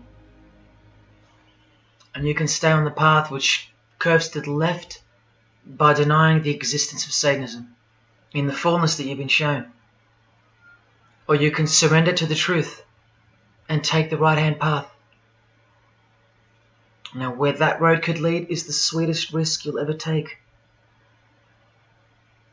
Are you still pretending that this one-eye religion of Freemasonry isn't Luciferianism? See, this here is the biggest obstacle you'll ever face. The very thing that could lead you to the prize is the very thing that will keep you from it. The reality of international Satanism. In the shadow of Christianity, Satanism has always been there. With every church that sprung up, so did its invisible enemy, the Satanic Church, growing out of sight and out of mind from this to this. And Christianity has long been deprived of its power, as clearly demonstrable by the absolute lack of preaching against the institution of Freemasonry. Satanism's magic cloak, Satanism's magic trick, that's Freemasonry. And how they are laughing for now. So Freemasons are now at the helm of the power structure of society, which means Satanism rules. And they're making their move for the new order of the ages.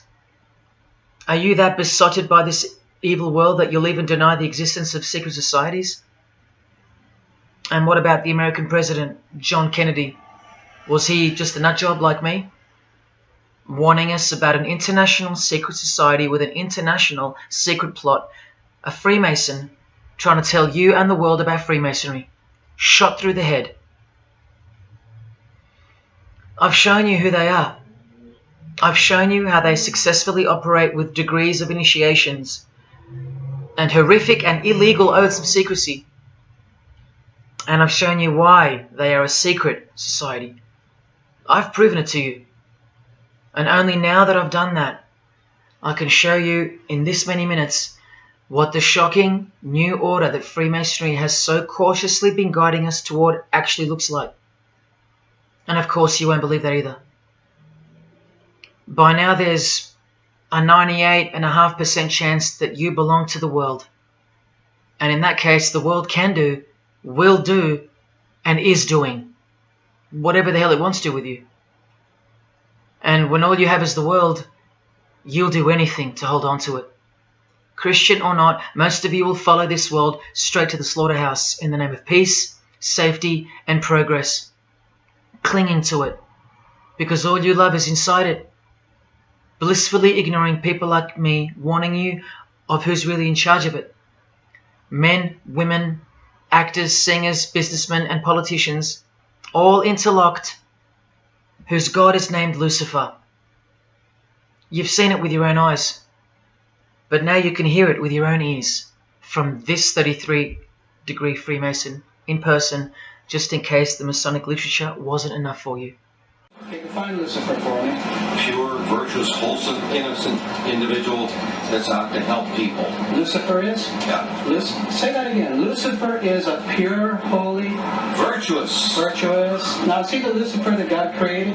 That's the same one. Oh, man, this is great. I'm going to put this on the internet. Oh, God bless you, brother. Because that's exactly what the Shriners and Masons teach, is that Lucifer is light.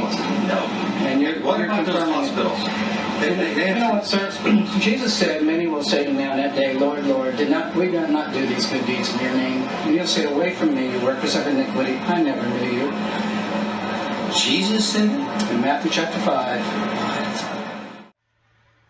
You've been bred from childhood to fall for the biggest lie ever told, that Satan doesn't exist. And if Satan doesn't exist, well then neither does Jesus. And while your heroes and idols know full well that they do exist. And when I say you've been bred from childhood, I mean just that. Walter Disney was a high-ranking Freemason. He is a Masonic stamp dedicated to him, and his very exclusive Club 33, which stands for the 33 degrees of Freemasonry. And who's the god of the 33rd degree Freemason, Walt Disney? Or Walter hides the answer in plain sight, because that's what Freemasons do. Firstly, the God of Mr. Disney is wicked. See how they veil evil with a cloak of innocence? What does the word veil itself conceal? Secondly, Walter's God is horny, symbolized by the horned god of the witches. And we all know Walt Disney loves magic, which is witchcraft. So the depictions of sex are hidden in plain sight as well. Remember, lust produces life, not love. So lust is purity, lust is love for the high degree Freemason. And thirdly, he hides the number of his God's name in the open as well. No, that's not a 666 he's seeing interwoven in the design. That would be ridiculous, wouldn't it? Not even when they separate the sixes from the name, all three of them, and place them together for you like this, in plain sight. No, not even then will people see. Do you think things are any better 50 years later? Here's the Eye of Lucifer in the Nickelodeon channel, and his lightning flash. Remember what they actually believe about Satan. From Freemason Helena Blavatsky's book, The Secret Doctrine, meaning the secret belief. Who is Satan? He is the angel who was proud enough to believe himself God, brave enough to buy his independence at the price of eternal suffering and torture, beautiful enough to have adored himself in full divine light, strong enough to still reign in darkness amidst agony. Helena Blavatsky is suggested as recommended reading by the Encyclopedia of Freemasonry right here. And the Grand Pontiff of Universal Freemasonry, speaking of Lucifer, Satan and the Devil on page 407, writes that to the initiate, the devil is the instrument of liberty or free will. That's who Lucifer is to them, okay? To show you how little you know of who you're dealing with and the extent of this religion's influence and power, not to mention their plans, let me jump ahead for a minute. Watch this. This is Lucius Trust. The Lucius Trust is a non-for-profit service organization incorporated in the United States in 1922, and their objective from Lucius Trust website, dedicated to the establishment of a new and better way of life for everyone in the world based on the fulfillment of the divine plan for humanity. The divine plan. A new way of life. Like a new world system. Like a new order. Now, you want to see who they work for? The Lucius Trust has consultative status with the Economic and Social Council of the United Nations. The United Nations, the UN. They consult the United Nations of the world. They advise the United Nations of the world. Now look at this. The Lucius Trust's publishing company was founded in the early 1920s as Lucifer Publishing Company. The Lucius Trust says that the name was probably chosen to honor Lucifer. What on earth does a modern day consultant to the most powerful and progressive force engaged in uniting all nations under one banner, the UN, have to do with the fallen angel of the Holy Bible? The one that Jesus Christ told us would manifest on earth as a world ruler, to deceive the whole world into a new world system. Yes, that angel. Why on earth would they honor that angel? Well, that's easy. They were founded by Freemasons. Incorporated into the United States by Alice Bailey and her husband Foster. Well, here's a book written by Foster the Freemason, The Spirit of Freemasonry, published by Lucius Press, also known as Lucifer Publishing. And one last thing, if you dig a little, you'll find an article on their website, The Esoteric Meaning of Lucifer, on a modern company website with consultative powers to the United Nations of all things. Wow, I really hope you're seeing this. In the article it states that the Baileys had enormous respect for H.P. Blavatsky, who stated in her renowned occult book, The Secret Doctrine, on page 245 in the chapter called Holy Satan. It is Satan who is the God of our planet and the only God. Then the article goes on to say that the Baileys sought to elicit a deeper understanding of the sacrifice made by Lucifer. Everything has been reversed. Evil is good, Jesus is the enemy, and Lucifer sacrificed himself for you, not Jesus Christ, the one who washed the feet of his disciples and the only one they fear. Modern progressive atheists do not influence world events, people. Satanists do. Remember the goal of the Lucis Trust? The fulfillment of the divine plan for humanity. Yeah, the divine plan exposed by Jesus Christ in the Gospels. Hence their war on the Bible and the abolition of it from the school system and even from modern Christian churches who dare not preach from the book of Revelation. Your most highly evolved and contemporary leaders of society secretly believe that in the theosophical perspective, the descent of these solar angels was not a fall into sin or disgrace, but rather an act of great sacrifice. They believe in the fallen angels and their revolt against God as revealed in the Bible, led by the devil, the chief commander of Freemason Bob Dylan, remember? These people make contact with these fallen angels, with the royal art of Freemasonry called witchcraft. Please stick around, let me show you that. How many solar angels does the Bible say followed Lucifer out of this heavenly realm?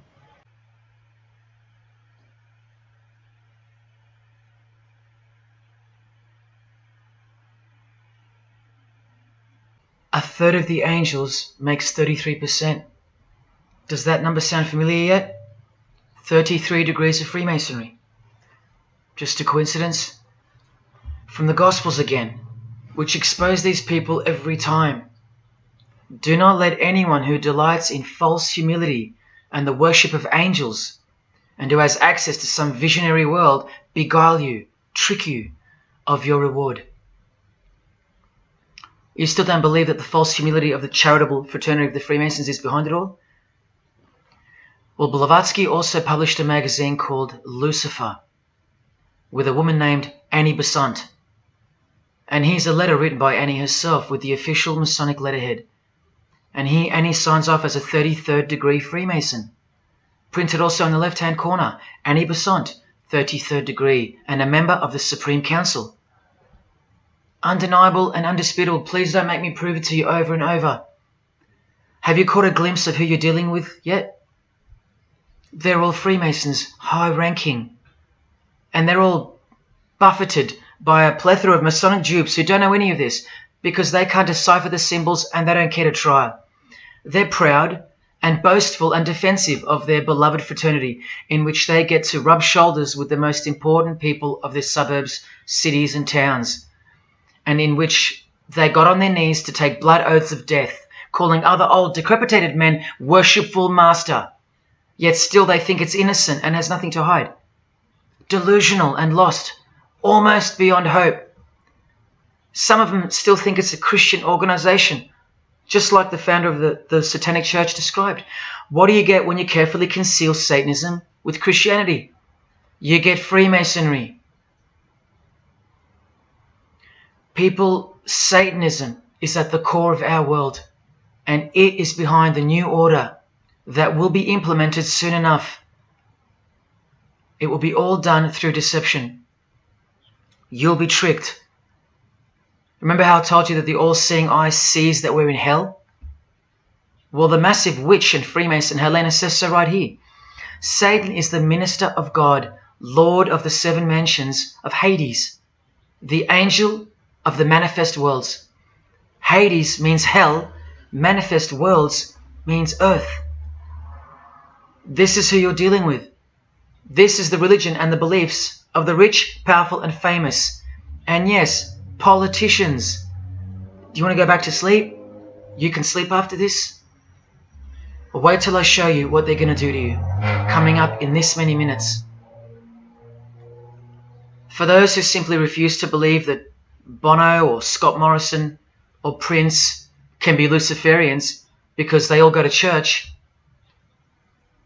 let me show you another Masonic ritual they do.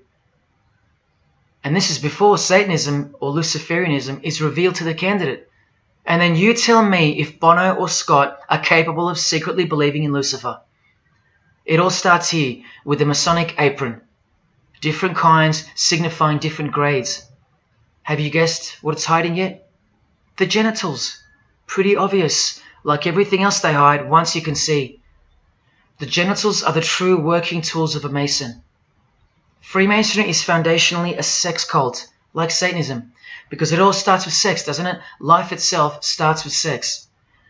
So the mystical force of the true God of Freemasonry hides in the hidden part of the human body. That's the Holy of Holies, covered by the Masonic apron, the seat of God, the seat of Lucifer. See here with Satanist King Diamond's artwork?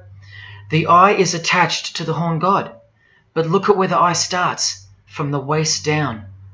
That's where the apron of a Mason begins. And the one eye of Freemasonry is also the one eye of the penis, where life generates and springs forth. See the openly hidden secret of the Masonic square and compass now? You're looking at the sex act.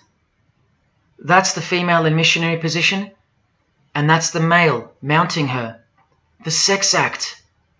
And the eye in the middle, with these emanating rays, is the orgasm and the ejaculation of the penis. See life shooting forth.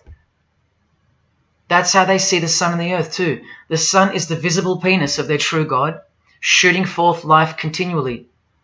The light itself is the mystical sperm of the God of this world. The sun and penis generate life, while the earth and female womb produce life. The letter G, when replacing the I in the middle of the square and compass, stands for generation, sexual generation. The practical aspect of Freemasonry and Satanism's religion is that of a sex cult. You see Rod Stewart telling you he's a Freemason? By displaying the hidden hand of Freemasonry, also known as the Master of the Second Veil, and look at his other hand, taking the Masonic apron's place for covering his penis, which is the Holy of Holies, the seat of God for the Mason. And from the Grand Pontiff of Freemasonry, Albert Pike, hence the significancy of the phallus, the penis, or of its inoffensive substitute, the obelisk. Straight from the horse's mouth, the erect penis graces us, or should I say disgraces us, with its presence in every country in the world, marking its territory. The Masonic obelisk in our face, everywhere, making its bold statement, yelling, screaming in silence. This is another reason why we're considered the ignorant and stupid masses. Another example of hidden in plain sight. And here's an erect penis on the front page of the female Freemasonry magazine, The Eastern Star. I once stood in front of this obelisk in Sydney, and I must have asked 30 people what they thought it was.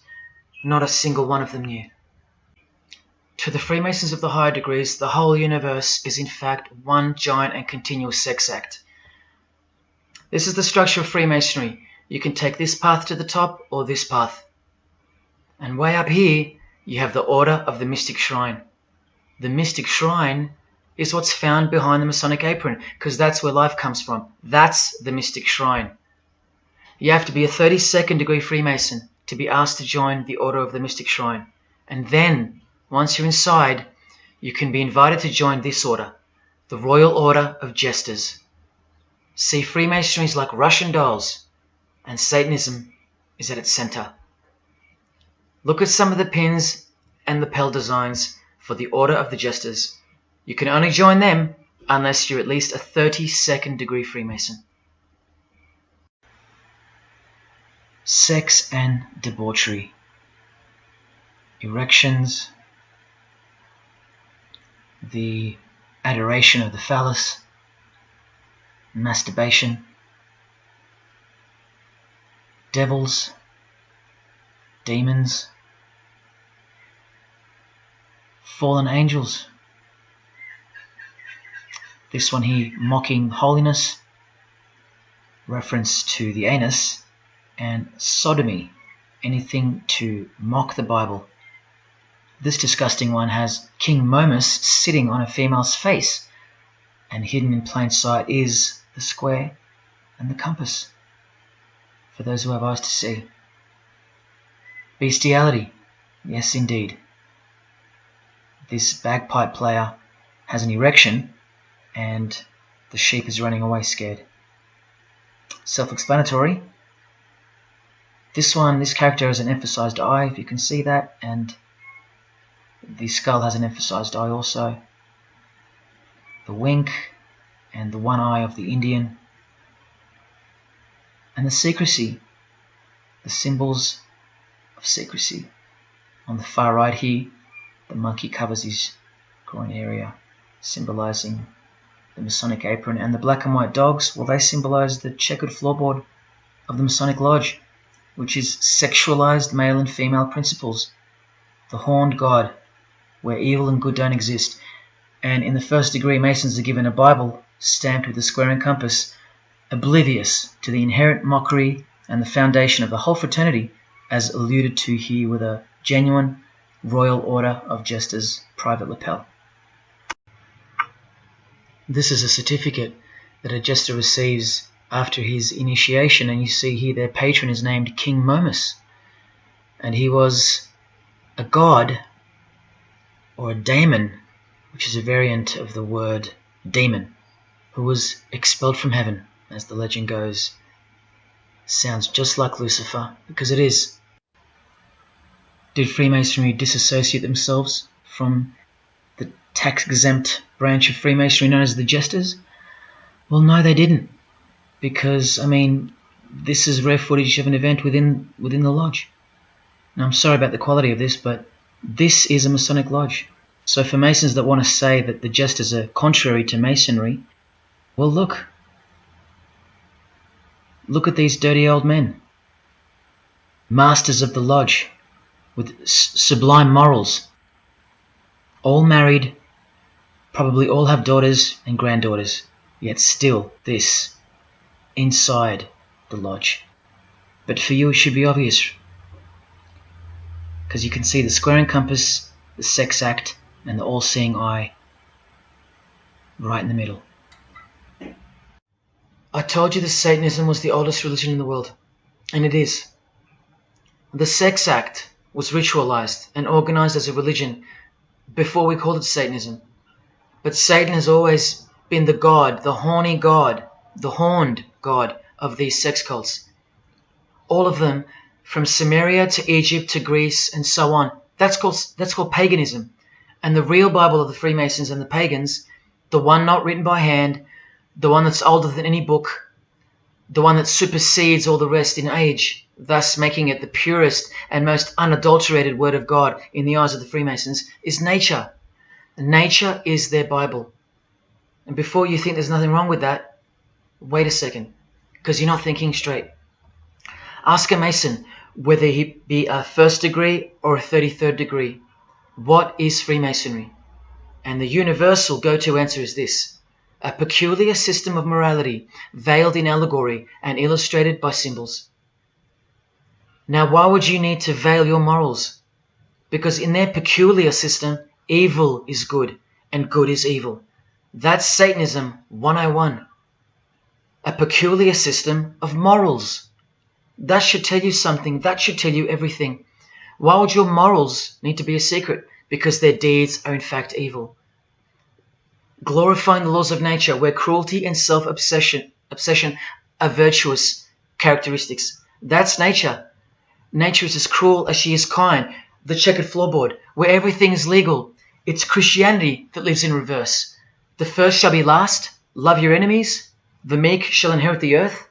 These are unholy and unnatural concepts in the eyes of visible nature, the nature of Freemasonry, which is Satanism.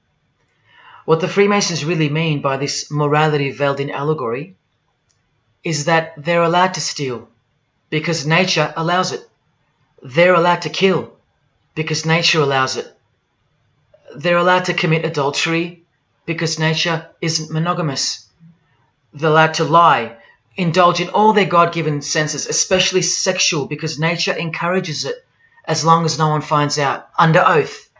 Jesus said, narrow is the road that leads to life, and broad is the road that leads to destruction. The Freemason of the century says, no true Mason can be narrow, for his lodge is the divine expression of all broadness. Because broad are the divine laws of nature. While they glorify those laws, Christianity breaks those laws.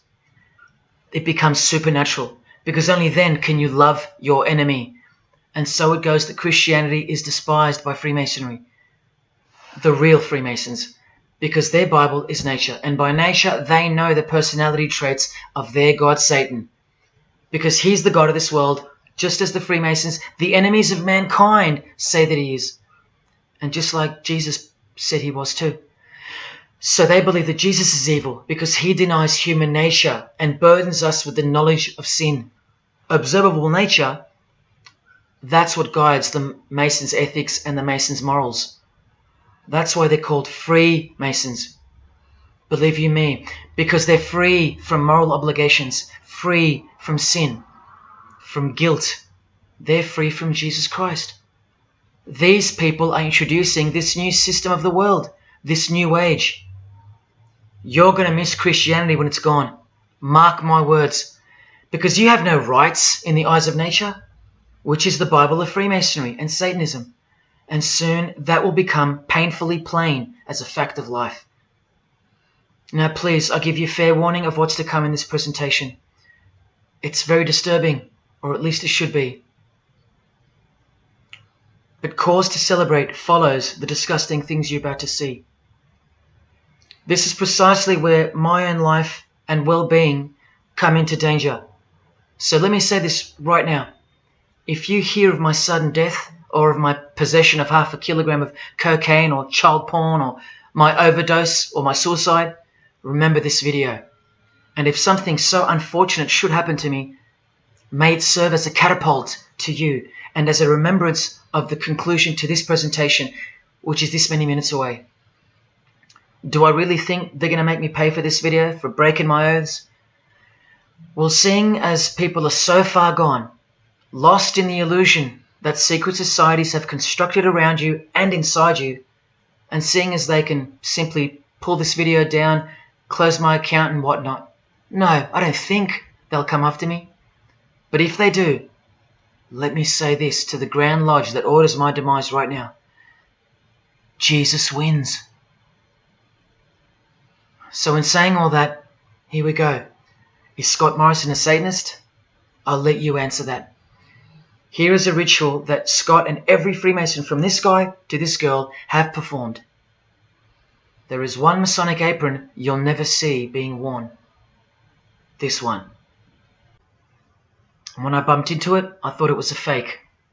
Until I found this in Richardson's Monitor of Freemasonry, official Masonic literature, written for Masons only. On this page, what is that head doing there? You'll find out in a sec. Let's read the description of the apron worn in this degree. Speaking of the initiates, it states, they wear white aprons sprinkled with blood red and lined and bordered with black. On the flap of the apron, a bloody arm holding a dagger, and on the apron, a bloody arm holding a bloody head by the hair. Now this is why there's an illustration of a decapitated head. And this is going to become to a bone-chilling conclusion. So during this ritual, the candidate removes the blindfold and discovers a basin of water with a tumbler beside it. He is also astonished to find a human head lying on the floor. The master of ceremonies returns and directs the candidate to take up the knife in his right hand and the head in his left. Yes, this pope, this rock star, this pop star, this actor, this actress, and this beloved Prime Minister. This is what they've done. All of them, hands down. And you thought all you needed to be is talented to succeed? No, you need to belong to the secret society called Freemasonry. And believe me, when you belong to them, you belong to them. Now you tell me, can these people end up believing in Lucifer? Is that really a stretch? Carrying around a bloody head? Swearing to have your brain cooked, tongue torn out from the roots if you ever reveal anything? No, the stretch is that you think they couldn't believe in Lucifer. That's the stretch. Lucifer, the one who sets you free, remember, from sin by sinning. Can you now see the bloody spirit of Freemasonry lurking behind the veneer of charity and the veneer of Christianity? Because Scott Morrison goes to church, apparently. The Pope is a Christian, apparently. But look at these people, so-called Christians or Christians, gathered around a giant erect phallus in the middle of the Catholic square. This is Freemasonry, the demolition of morals, the creation of hypocrisy, and the demolition of true virtue. These minds are directing the future. Now, to be fair, I don't know if these heads are real heads. I never got that far to find out.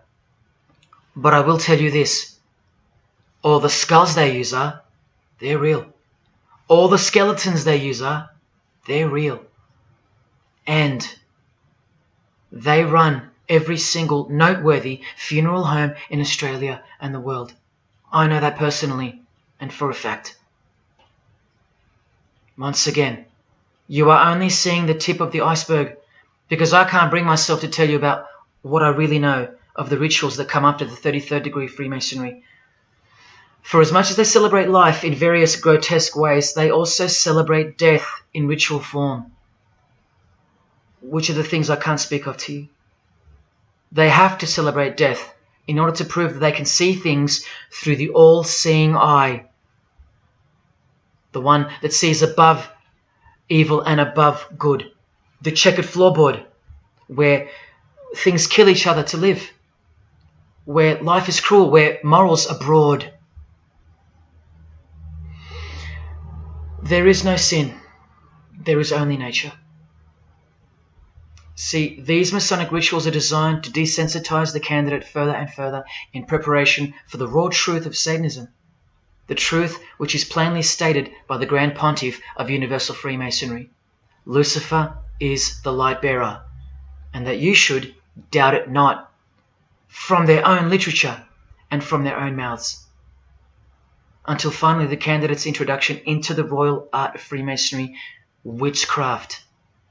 The ancient craft. Why do you think that witchcraft has disappeared?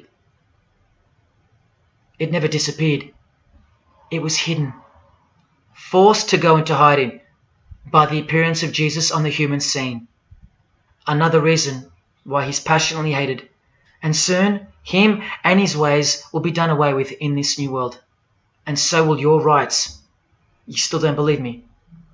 You're still doubting all the evidence, like the Freemasons are counting on you to doubt. Well, remember from the Encyclopedia of American Religions, the continuing impact of speculative modern Freemasonry provided fertile soil in which new magical orders could grow. Watch this 2-minute clip. I can vouch for every single thing you hear come from the former Masons' mouths. In the initiation in Freemasonry, we had to be recommended by another Mason. Well, in order to join witchcraft, you have to be first screened. You have to be recommended by somebody currently in witchcraft. Well, when I was initiated, I was blindfolded and bound by a rope, and on your bare chest was thrust the point of a spear.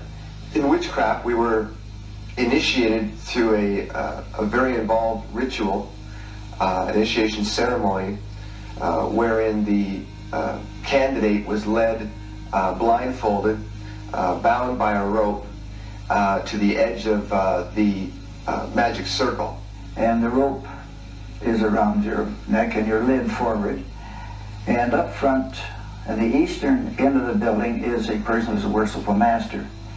And you kneel down before him as if he were a god. You were met by the high priest or high priestess at that time, usually with a sword to your chest. When I went to enter the lodge, a sharp object was put to my left breast. And I was warned that should I reveal any of the secrets of Freemasonry, to know what to expect.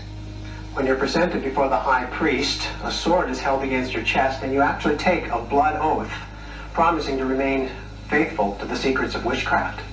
Well, when you are in the room, this blindfold is taken away from you, and this is a time when they say that you're coming from darkness into light.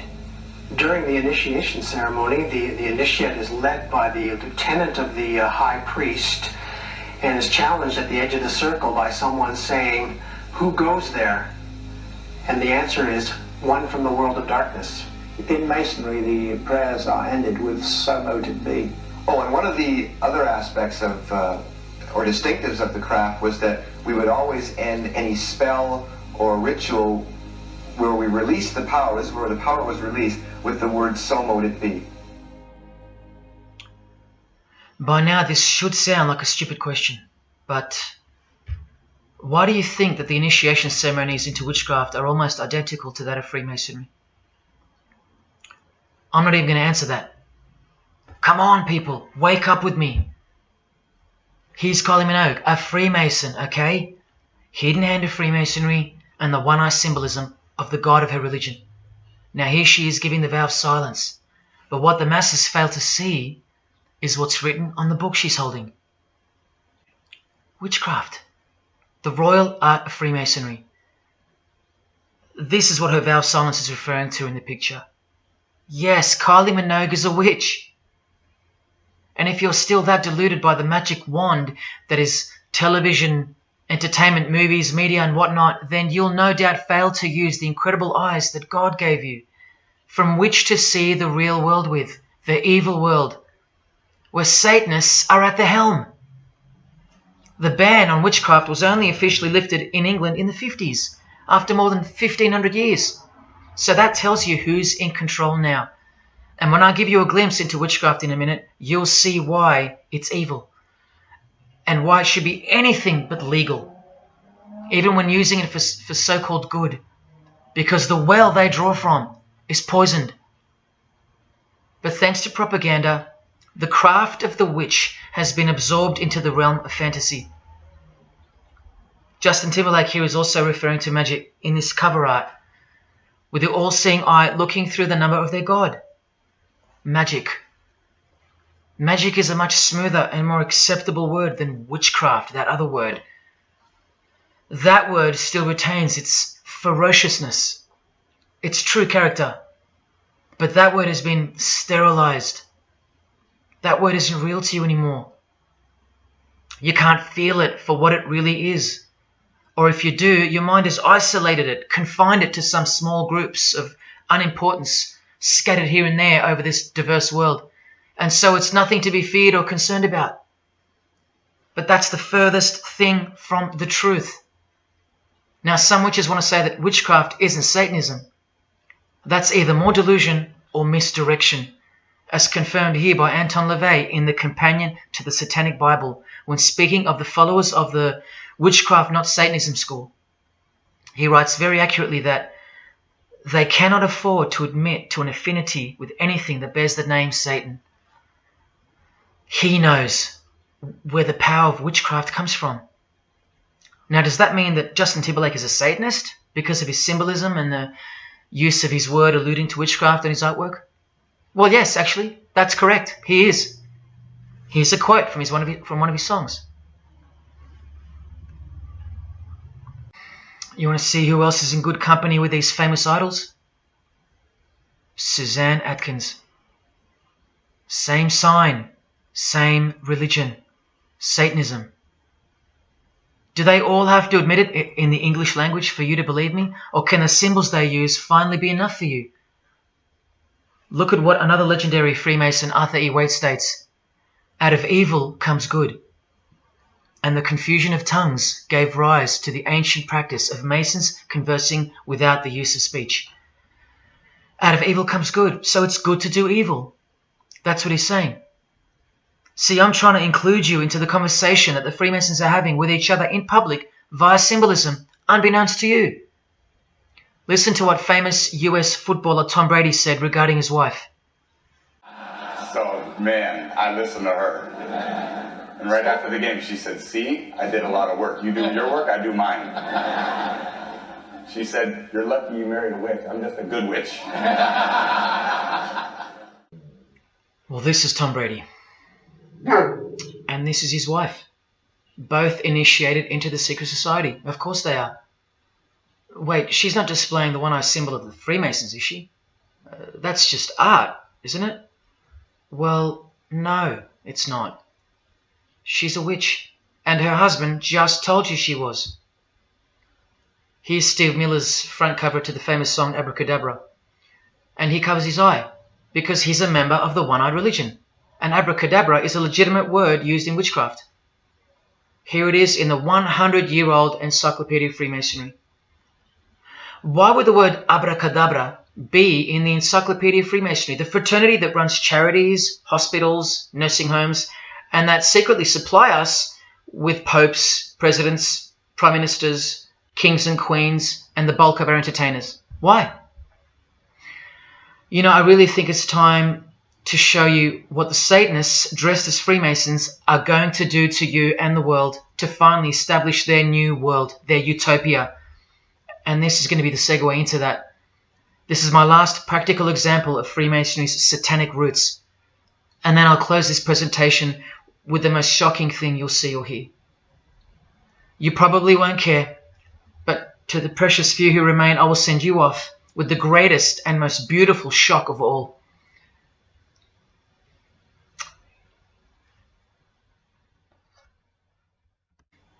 This is Jay-Z inside his Masonic Lodge. You can see the Masons in aprons in front of him.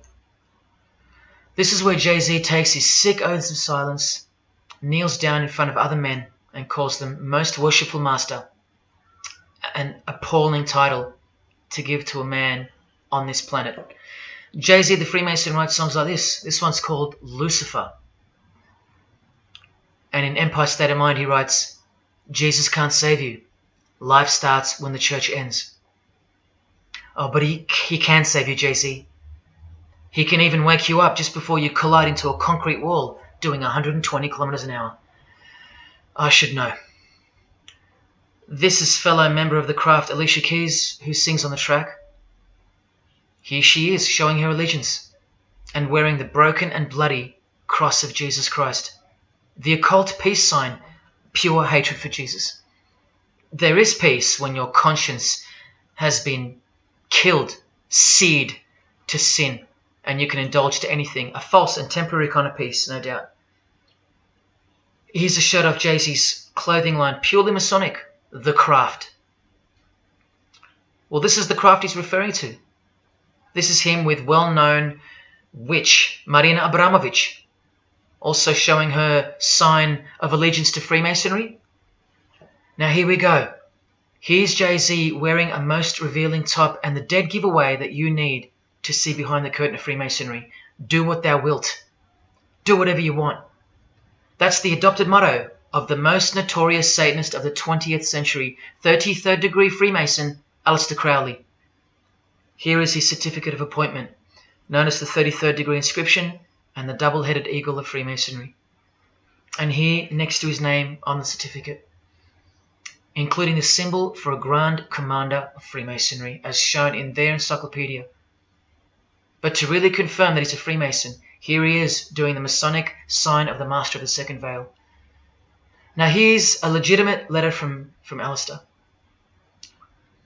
Again, the addition of his inscription of the 33rd degree, and he signs off with a symbol of the past Commander of Freemasonry. What does he write beside it? Baphomet. This Baphomet. Now listen to this man to get a clearer picture of the truth behind the secret religion of the stars and the leaders of the world. Aleister is the founder of a Luciferian church called the Ordo Templi Orientis, and he named himself the Beast 666, straight from the Bible, depicting the number of wickedness in human form. In his what's called Liber's writings, he says, "With my hawk's head, I peck at the eyes of Jesus as he hangs upon the cross." Do you see the hatred? You think they don't hate you too? Keep watching. And from the equinox, with the all-seeing eye of Freemasonry, this illustration. What does it mean? The writer himself explains.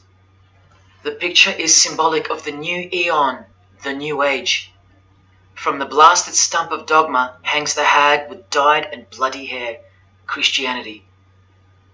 There's a massive glimpse into the New World Order that's coming. Keep watching. And down here, do what thou wilt is the true nature.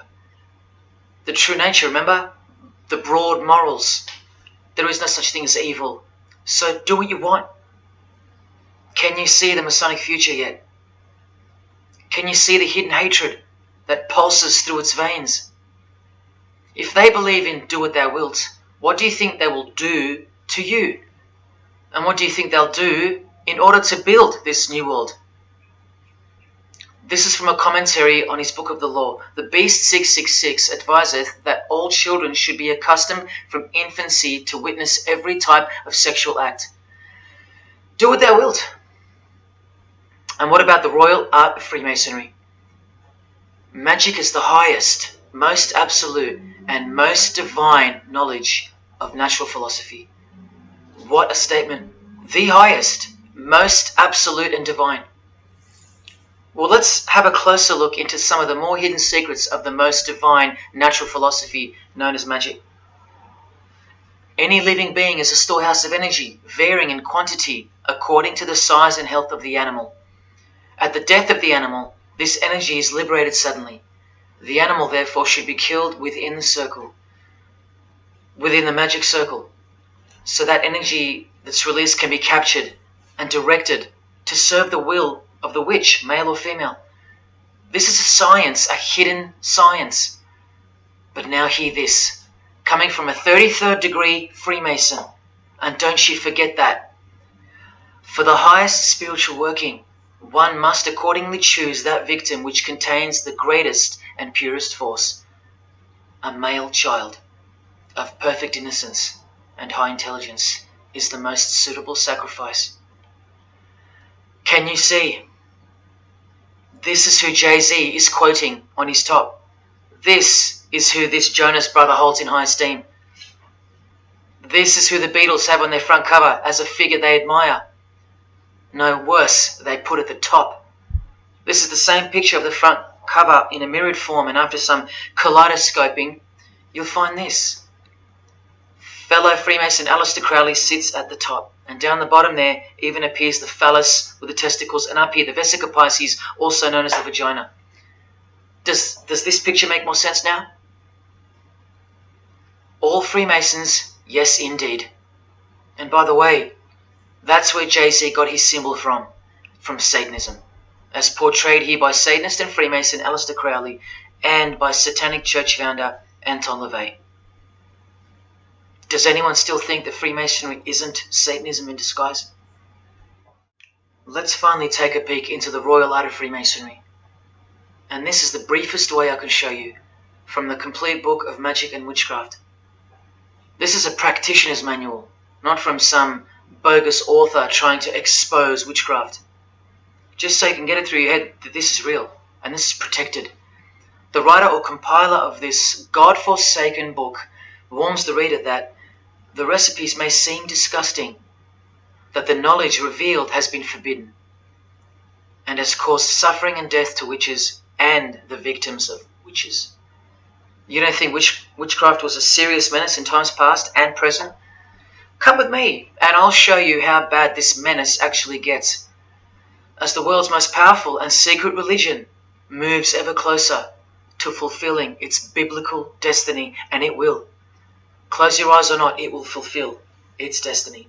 Firstly, let's connect this sick art straight to modern Freemasonry with the word abracadabra, both written in triangular form, from the Manual of Witchcraft and from the Encyclopedia of the Secret Society that your Prime Minister belongs to. And just like high-ranking Freemasons, male and female witches also drink out of a human skull. But here the practitioner drinks wine, in which they first dissolve or boil the brains or heart of an animal, before consuming it all from the human skull. In this ritual, the initiate is instructed to drink in the night at spring water, out of a skull of one that hath been slain. That's right, out of the skull of a human who's been murdered or sacrificed. Otherwise, eat a pig with a knife that slew a man. Please don't turn away. Look straight ahead and open your eyes to the planet you are on, because the real monster under your bed doesn't actually go away when you close your eyes. In other rituals of the craft, you burn a rooster while he's alive, with the use of a poisonous plant used in ointments and potions of witches. You can assure death and destruction on a victim. You want to make a female enemy sterile, or a male enemy impotent for the rest of his life? Otherwise, you can just kill them. The hand of glory is the severed hand that is dried and preserved to be used in black magic. Yes, a dead human hand. A black circle is most effective for operations of evil. The use of blood and sex in ritual was considered helpful for obtaining the necessary energy to successfully work magic or achieve mystical insight. But here's where the darkness thickens even further. Animals such as black cats or children may be sacrificed, and participants may drink the blood of the sacrifice. And just so you know that Stanley Kubrick wasn't joking, an orgy of participants sometimes follows the mass. No remorse, just science, the science of witchcraft, the royal art. And here, what's necessary for the working is the fat of young children, dead children. How many children do you think go missing in Australia every year? That's how many. And what about the world? Is it 1 million? Well, according to the International Centre for Missing and Exploited Children, it's 8 million children per year. Do you think that the highest, most absolute, and most divine knowledge of natural philosophy has anything to do with that? Any chance of an international secret system that is bolstered by initiations and degrees, and bound under the most brutal penalties that the human mind can ever devise? Do you think that has any involvement? Any chance of that? Am I saying that this Freemason has sacrificed children? No, I never said that.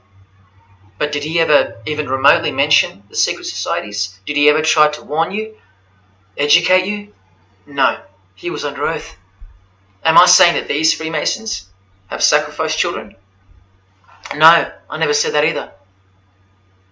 But have they ever warned you about the secret society that believes that Lucifer is the savior? The society functioning right under your nose, that secret society? No, not a chance. Julia Gillard admitted she belonged to one, but that's about it because they're all under oath. So where does this ancient craft originate from? It originates from the spirit realm, from spirit beings. That's who taught mankind the royal art before civilization began. In this chapter, The Rites of Satanism and Witchcraft, the manual explains that a typical satanic Sabbath was, number one, a homage to the devil, usually performed as the osculum infami, also known as the kiss of shame, which is so shameful that we'll just put it this way. The ritual involves kissing the hindquarters of the devil, the rear. Surely this is far removed from anything to do with Freemasonry. People, the original order of the Knights Templar were found guilty of this very same obscene ritual. And where do you find the modern variant of the Knights Templars of today? I told you, in the highest degree of Freemasonry, right here. Here's a couple of them now. And what's on this Templar's head? From the Masonic Encyclopedia, remember? A symbol of the Baphomet, according to 33rd degree Aleister Crowley. And we can confirm that in the Satanic Bible. That's exactly what's hiding deep inside of Freemasonry. I'm only showing you this to show you the reality of Satanism and the demonic realm, the world you can't see. On this earth? And in this earth and then in the world we can't see. Look here. The hierarchy of demons occupies a more important place in both black and white magic rituals. Both black and white. This is where the power of witchcraft comes from. And this is the reason these bizarre rituals actually function and actually work. Because after the ritual is performed on earth, its effects are carried out to their conclusion in the spirit realm by spiritual beings or demons, actual demons. The reality that is hidden from you. Because if you found out that Satan was real, then that would have to make Jesus Christ real too. And he is the one they hate. And if Jesus Christ is real, that changes everything. And this is how much they hate him. The prayer that Jesus taught his disciples is performed backwards. The high priest is sometimes naked. A prostitute assists him, and a naked virgin, who may later be deflowered, is the altar. Everything that is sacred is defiled, and everything that is filthy is honored as pure. Because of their burning hatred of Jesus Christ, just as he's hated by the fallen angels that they worship. It gets worse when you hear what they use as a substitute for the bread that Jesus broke and told his disciples to eat in remembrance of him. A wafer which initiates me with this, this, and this. Or the name of Satan may be written upon it. And this isn't even witchcraft. This is just a ceremony announcing who they love and who they hate. So is Satan real?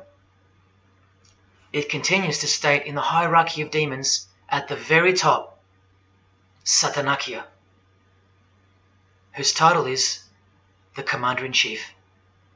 What did Bob Dylan, the Freemason, call the one he made a bargain with? Should I ask who you made the bargain with? with the chief commander. Same title, Commander-in-Chief, Chief Commander. Are you following? But watch this. In case the darkness is getting a little too thick and encompassing for you, let's shine a little light. The true light that only the Gospels can supply. Speaking to us humans and revealing something about Satan, the Gospels state, you follow the spirit of the age in this world system as dominated by the commander of the spiritual powers of the air. Satan, the god of this world, the commander. You still think the Gospels are wrong or fake? See, Satanists know that the spirits also live in the air, just as the Gospels reveal. You can summon any of these demonic spirits by name if you possess the royal art. Who do you think this figure on the front cover represents? A magician who is inadequately prepared and cannot attain his desires may seek the aid of Satan. That's who this is. Now that you know, hopefully for a fact, that these are people at the top of the human food chain, do you think they'd be fooling around with stupid fairy tales?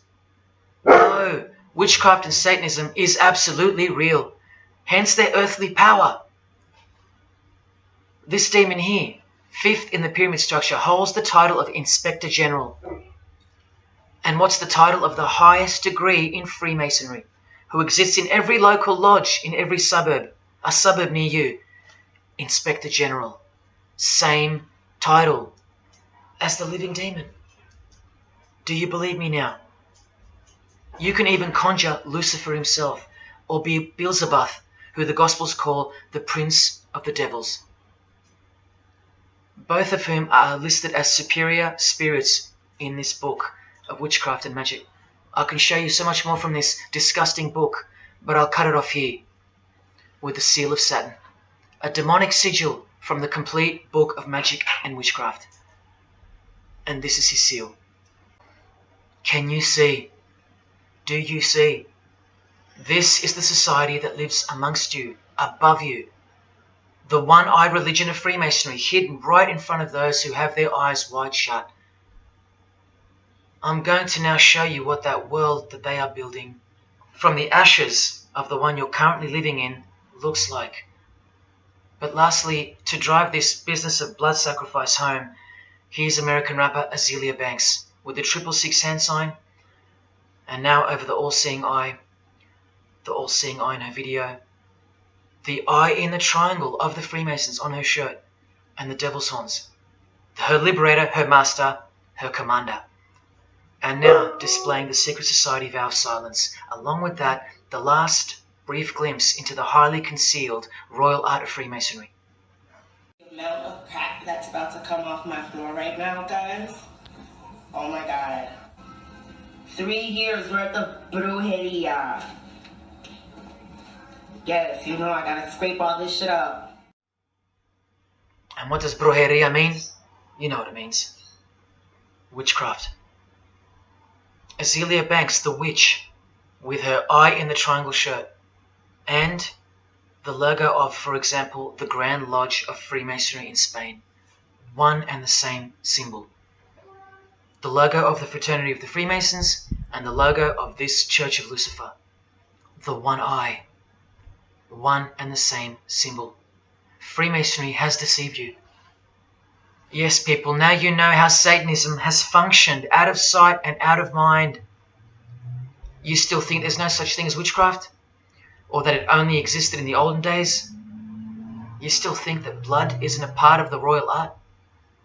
You still think that local Masonic lodges of the world are not filtering systems for Satanists and a cloak for organized Satanism with a grand master plan for the world? You think there's nothing to the blood sacrifice of Jesus Christ? After seeing all this and the Azealia Banks clip, and after realizing that there exists a hidden and guarded science of the art of blood sacrifice, you think there was no science behind Jesus' crucifixion, a deeper reality that we can't see or understand? You think Jesus didn't know what he was doing? Or are you one of those who still think he didn't exist? Tell me, how can they hate something that doesn't exist?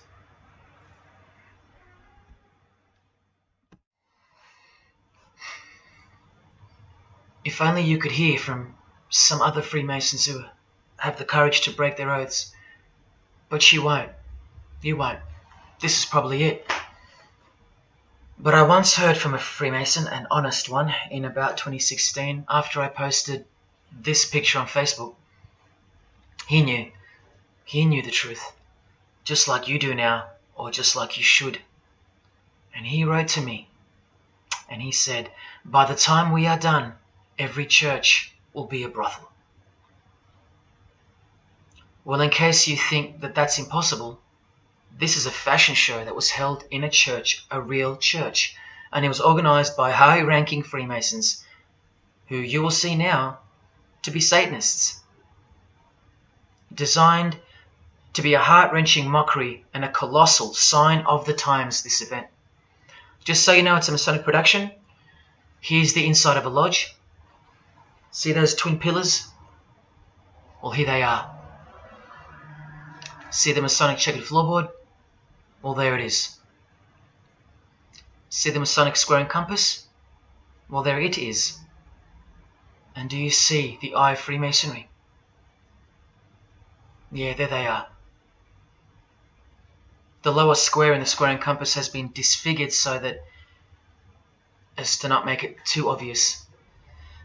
But now that we've established that, here is the spirit of Freemasonry, as displayed through just a few of the models. This one wears the horns of the Baphomet, the horns of Satan, with his all-seeing eye in the background.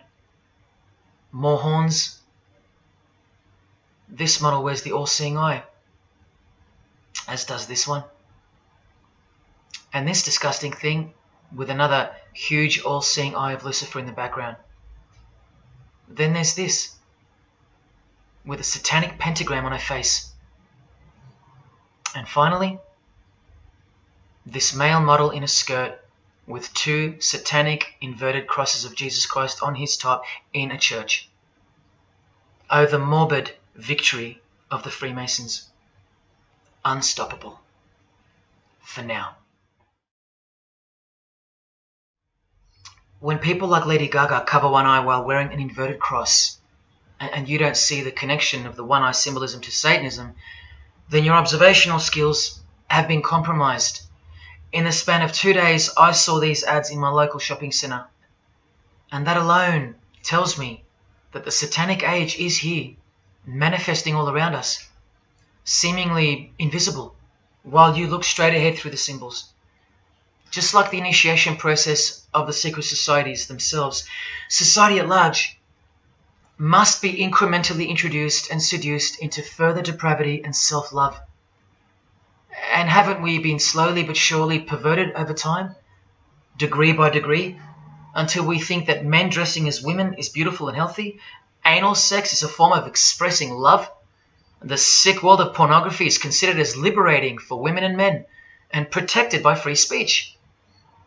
In California, babies are allowed to be aborted after birth because it's a woman's choice. And that's not considered murder. A world where we should applaud young children like Desmond is amazing, cross-dressing while he dances for gay men at a gay bar on a podium because he's paving the way for the kids of the future.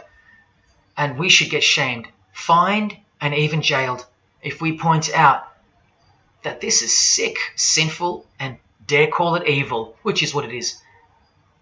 What spirit is behind Desmond is amazing? Oh yeah, an evil spirit, no doubt about it.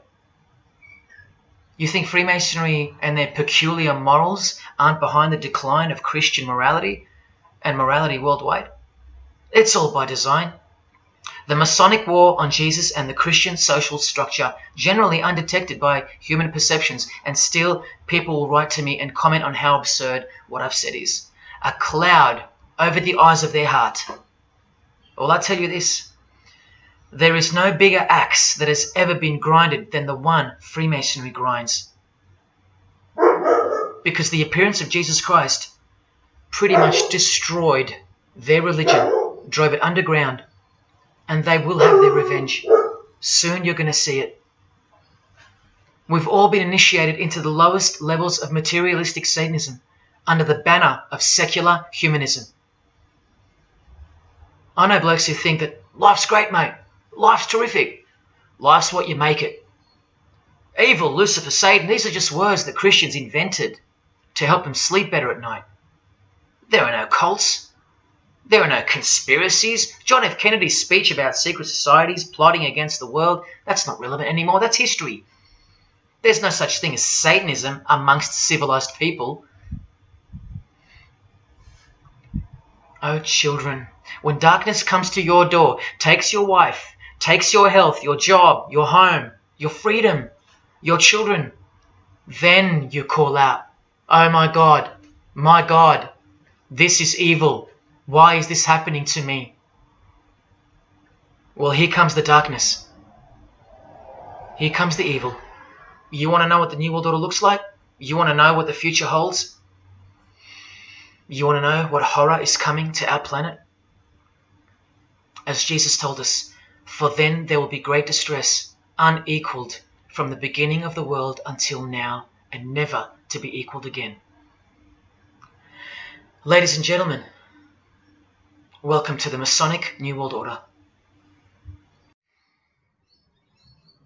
These are the mysterious Georgia Guidestones, also known as the American Stonehenge. They are a set of granite monoliths which were constructed in 1980 and funded by an unknown and anonymous group and commissioned by a man using the pseudonym R.C. Christian. On a ledger beside the monument is written, "Let these be guidestones to an age of reason." Here we have a reference to a new age. With this, we get a clue as to the spirit behind the structure. The Age of Reason happens to be the title of a book by Thomas Paine. Now, you can colour him any which way you want to, but whichever way, one glaring colour shines through. Thomas was a hater of Christianity. That's the second clue to the spirit behind the Georgia Guidestones. The third is the fact that the Guidestones feature as what could be seen as a replacement to the Ten Commandments of the Christian God with the new Ten Commandments of the New Age. Because I will not steal, cheat, lie, kill, and so on. They're just, well, too narrow for the New Age, for the Age of Reason. Clearly designed to be a take on the biblical commandments, being 10 in number. They are all very vague indeed. But anyone can ascertain the horror that must first take place before this New Age can begin by looking at the first guideline. Because this one's not vague at all. Maintain humanity at under 500 million. That's right, a reduction of at least 7 billion human beings would be necessary for that. This thing cost the equivalent of $500,000 US to build, and the street it's located on is named after it, so that tells you how much reach its creators had. Its presence alone is a disgrace and a declaration of execution to most living people alive today. But let's go on to the fourth clue as to the spirit behind these monuments. the monuments outlining the Age of Reason. The name R.C. Christian, the so-called person who commissioned the building of these giant slabs, anyone who's versed in secret societies or is a high-ranking member themselves would instantly recognize the pseudonym as a reference to the secret society known as the Rosicrucians, which is just another secret society branch that exists under the umbrella of Freemasonry, which is an extension of all secret societies of the past and is now the mother of all of them. In this Masonic website, Worshipful Master Wynne Westcott urges the Freemasons to consider their status as Rosicrucians. The RC stands for Rosenkreuz. Christian Rosenkreuz is the mythical founder of the Rosicrucian order. And as impossible as it is for me to prove that Thomas Paine himself, the writer of Age of Reason, was a Freemason, he did also write this book, The Origin of Freemasonry. That is the spirit behind the Georgia Guidestones, the satanic spirit, and a straight off the bat view of this approaching new age. I told you, the whole system is about to change, and it's not going into the future, it's actually going back into the past. The old religion, that's what's taking everything over. And you'll walk straight into it, blind as a bat, thinking these people want to help you. They will appear as your saviors, forgetting or never being told in the first place that all this time there have been two societies in the world. The visible one, which is the one we're in, and the invisible one. Remember that the invisible one considers you profane, vile, and vulgar. Why on earth would they want to keep you around? In a book I can't mention written by them, people are referred to as useless eaters. We've become excess inventory, redundant, and past our use-by date in their eyes. Think about this. According to a prediction by information technology and research advisory firm Gartner, 1/3 of jobs will be replaced by software, robots, and smart machines by 2025. That's 4 years away. Google engineering director Ray Kurzweil anticipates that robots will have reached human-level intelligence by 2029. And by 2050, 80% of all jobs will be eliminated by automation. What on earth are you and your family good for then? What do you think the secret society will do to the vile multitude then? The utopia is coming, but it ain't your utopia. You still think that by the measure of the minds of international Satanism, you should be kept around? This excess baggage that the bulk of society has become? No, no, no. The new age is dawning. And generally speaking, you're not invited. It'll just look like you are. Remember that Charles Darwin, the Freemason, is listed as an influential figure in the Satanic Church. So mass murder and mass death are natural and necessary themes in the name of evolution, an artificially induced evolution into this. Here's the same image in real life in Eilat, Israel, seemingly unrelated to the seal on the US dollar bill, right? But standing in glory with a Masonic square and compass, telling you exactly who owns this pyramidal symbol, complete with the one eye on top. Same symbol, same designers, worshipping the same God. You should be getting goosebumps by now. Is this a conspiracy led by international Freemasonry? Oh, you don't have to bet your life on it, because your life has already been placed as a bet on your behalf and without your knowledge, but with your permission, because all of the information is hidden in plain sight. In your face is where it's hidden. You're going to lose this battle unless you've been hidden in Jesus Christ, the only one who warned you that the new age is a trap and that it is the climax to this epic drama being played out on planet Earth. Now hang on, brace yourself, because I ain't going to let you down. This is a magazine called The New Age, but if you press rewind, you can find its source. Supreme Council of 33 Degree, Freemasonry. This one stretches way back to 1922. See the twin pillars of Freemasonry? Look, this is 19th century Freemason and New Age pioneer Helena Blavatsky on the cover of this edition. She's the one who wrote that darkness is absolute light, and that Satan is the god of our planet, and that we are in hell. But do you think the readers of these magazines are told that? No. Darkness is sold as light. Satan is disguised, and it's him in the details. This Masonic New Age magazine was the precursor to all magazines and trends, promoting the great deception of self-love and spirituality. Meanwhile, you're feeding off the plate that Luciferians serve you. Look at how the Satanic Bible in 1966 reveals the reality behind the curtain. Evidence of a new Satanic age. A new age.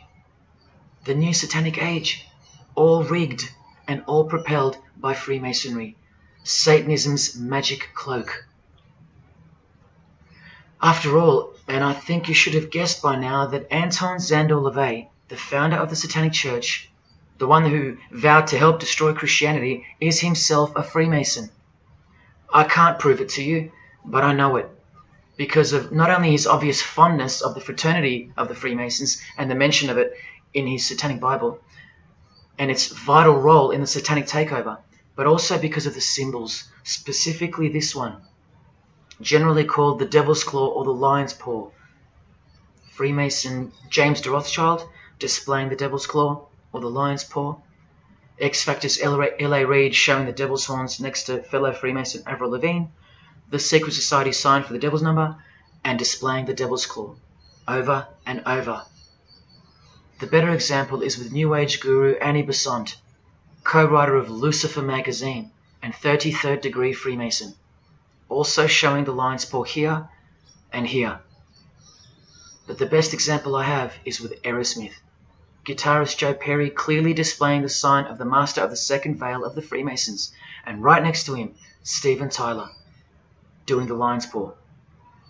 Clearly both Freemasons, secretly showing their allegiance with symbols. And here's Anton LaVey displaying the same Masonic symbol. Yes, a Freemason founded the Satanic Church. Now that we know who's really behind the so-called New Age, listen to some of the confessions of the New Agers in their literature, once you scrape past all the talk of spirituality and love and rainbows. New Age author, feminist and hater of Christianity, Barbara G. Walker writes in The Woman's Encyclopedia of Myths and Secrets, a 666, 666, was the magic number of the triple Aphrodite. She further compliments the number when she calls it the miraculous number 666. Speaking of the New Age to come, PhD Christopher Hyatt writes in Undoing Yourself, as we moved closer and closer to the well-planned for and long-awaited invocation of the Prime Minister unto the very King of Hell, the Grand Vicar of Lord Lucifer.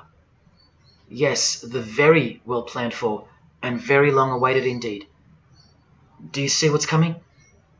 Mr. Hyde also enlightens us in the fact that opposites do not exist apart from the mind. Evil and good are all in your head. That's why you should brace yourself, because these are the minds creating the New World System. He confirms this. The New Age will require new men, men of high consciousness and fortitude. All of our present dogma models will crumble. He means the Christian and the Christian social structure will crumble. In the introduction to the book, another PhD, Robert Anton Wilson, tells you what the New Age really thinks of the Christian social structure, which you have more or less enjoyed your whole life, Christian or not. Christianity and democracy have been among the worst disasters to ever befall the human race. I told you, atheists, you're going to miss Christianity when it's gone. Here's a picture of Robert with the Masonic eye in the triangle on the wall behind him. Remember where the term New Age came from.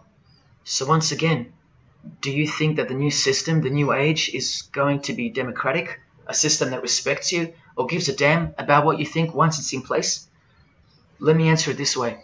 Christopher Hyatt quotes from one of his literary heroes and famed philosopher Friedrich Nietzsche, who said, "What is more harmful than any vice? active sympathy for the ill-constituted and weak Christianity. So to be a Christian and to actively have sympathy for the weak, that's the worst vice. That's backward and evil. So the answer is no. This is what I'm warning you about. And look, Frederick's work has exerted a profound influence on modern history. That's from Wikipedia. You know what else Frederick said? You probably won't find this on Wikipedia. The domestic animal, the herd animal, the sick animal man. That's the Christian. And what book of Friedrich Nietzsche were these quotes pulled from? The Antichrist. Nietzsche also wrote Beyond Good and Evil. That's how the all-seeing eye sees things, remember? So does Christopher Hyatt mention mass murder and depopulation in his book? Sure, here you go. Those who would survive can do so only by grasping the vision of what lies ahead. The new wave that will carry them into an interesting future. Yeah, where the vicar of Lucifer is God and Prime Minister. He openly admits the identity of this man. This Antichrist that most of you still think is a fairy tale figure from a fairy tale book. Jesus calls him the man of sin whose number is 666. The actual Antichrist, beloved of the secret societies. Yes, people, the New Age is satanic, actually and literally. On the front cover of this book, in which Christopher was co-writer, you can clearly see the eye in the triangle of the Freemasons above the Baphomet. Christopher admits in another book that both satanic cults and Christian fundamentalists are closer to seeing the truth than most normal people. Yes, indeed, how true that is. In Coming World Changes, Harriet and Homer Curtis speak of a prophecy they received from a mysterious spirit titled King of the World. Now, I wonder who that could be. Think not that any country in this broad world can escape. And they also speak of the long-expected great teacher, the king of the new one-world government. The victors will remain as the seed of the new race to people the new land, for the new sixth great race. This is the race that Luciferian Lady Gaga referred to. All part of the plan. In Threshold to Tomorrow, New Age author Ruth Montgomery writes on page 206 that only those open to the reality of one world will be around to enjoy it. Sounds like another vague suggestion for mass murder. Vera Elder Stanley's book title implies much the same thing. Initiation of the world. That's right, it's coming. You think Vera hasn't been initiated into the secret one-eyed religion? What else has she authored?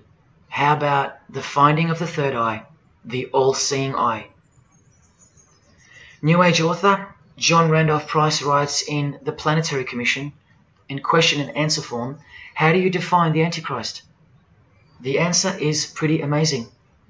Any individual or group who denies the divinity of man as exemplified by Jesus Christ, the higher self of each individual, which Jesus Christ never exemplified because he is God. If you deny that mere men and women are divine gods, you are unfit for the glorious New Age kingdom.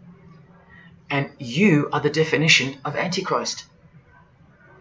In Practical Spirituality, he prepares his readers for a population drop of 2.5 billion people before the New Age era can begin. On page 32 of New Age author Barbara Marx Hubbard's book, Happy Birthday Planet Earth, she states that people will either change or die. That's the choice, she says.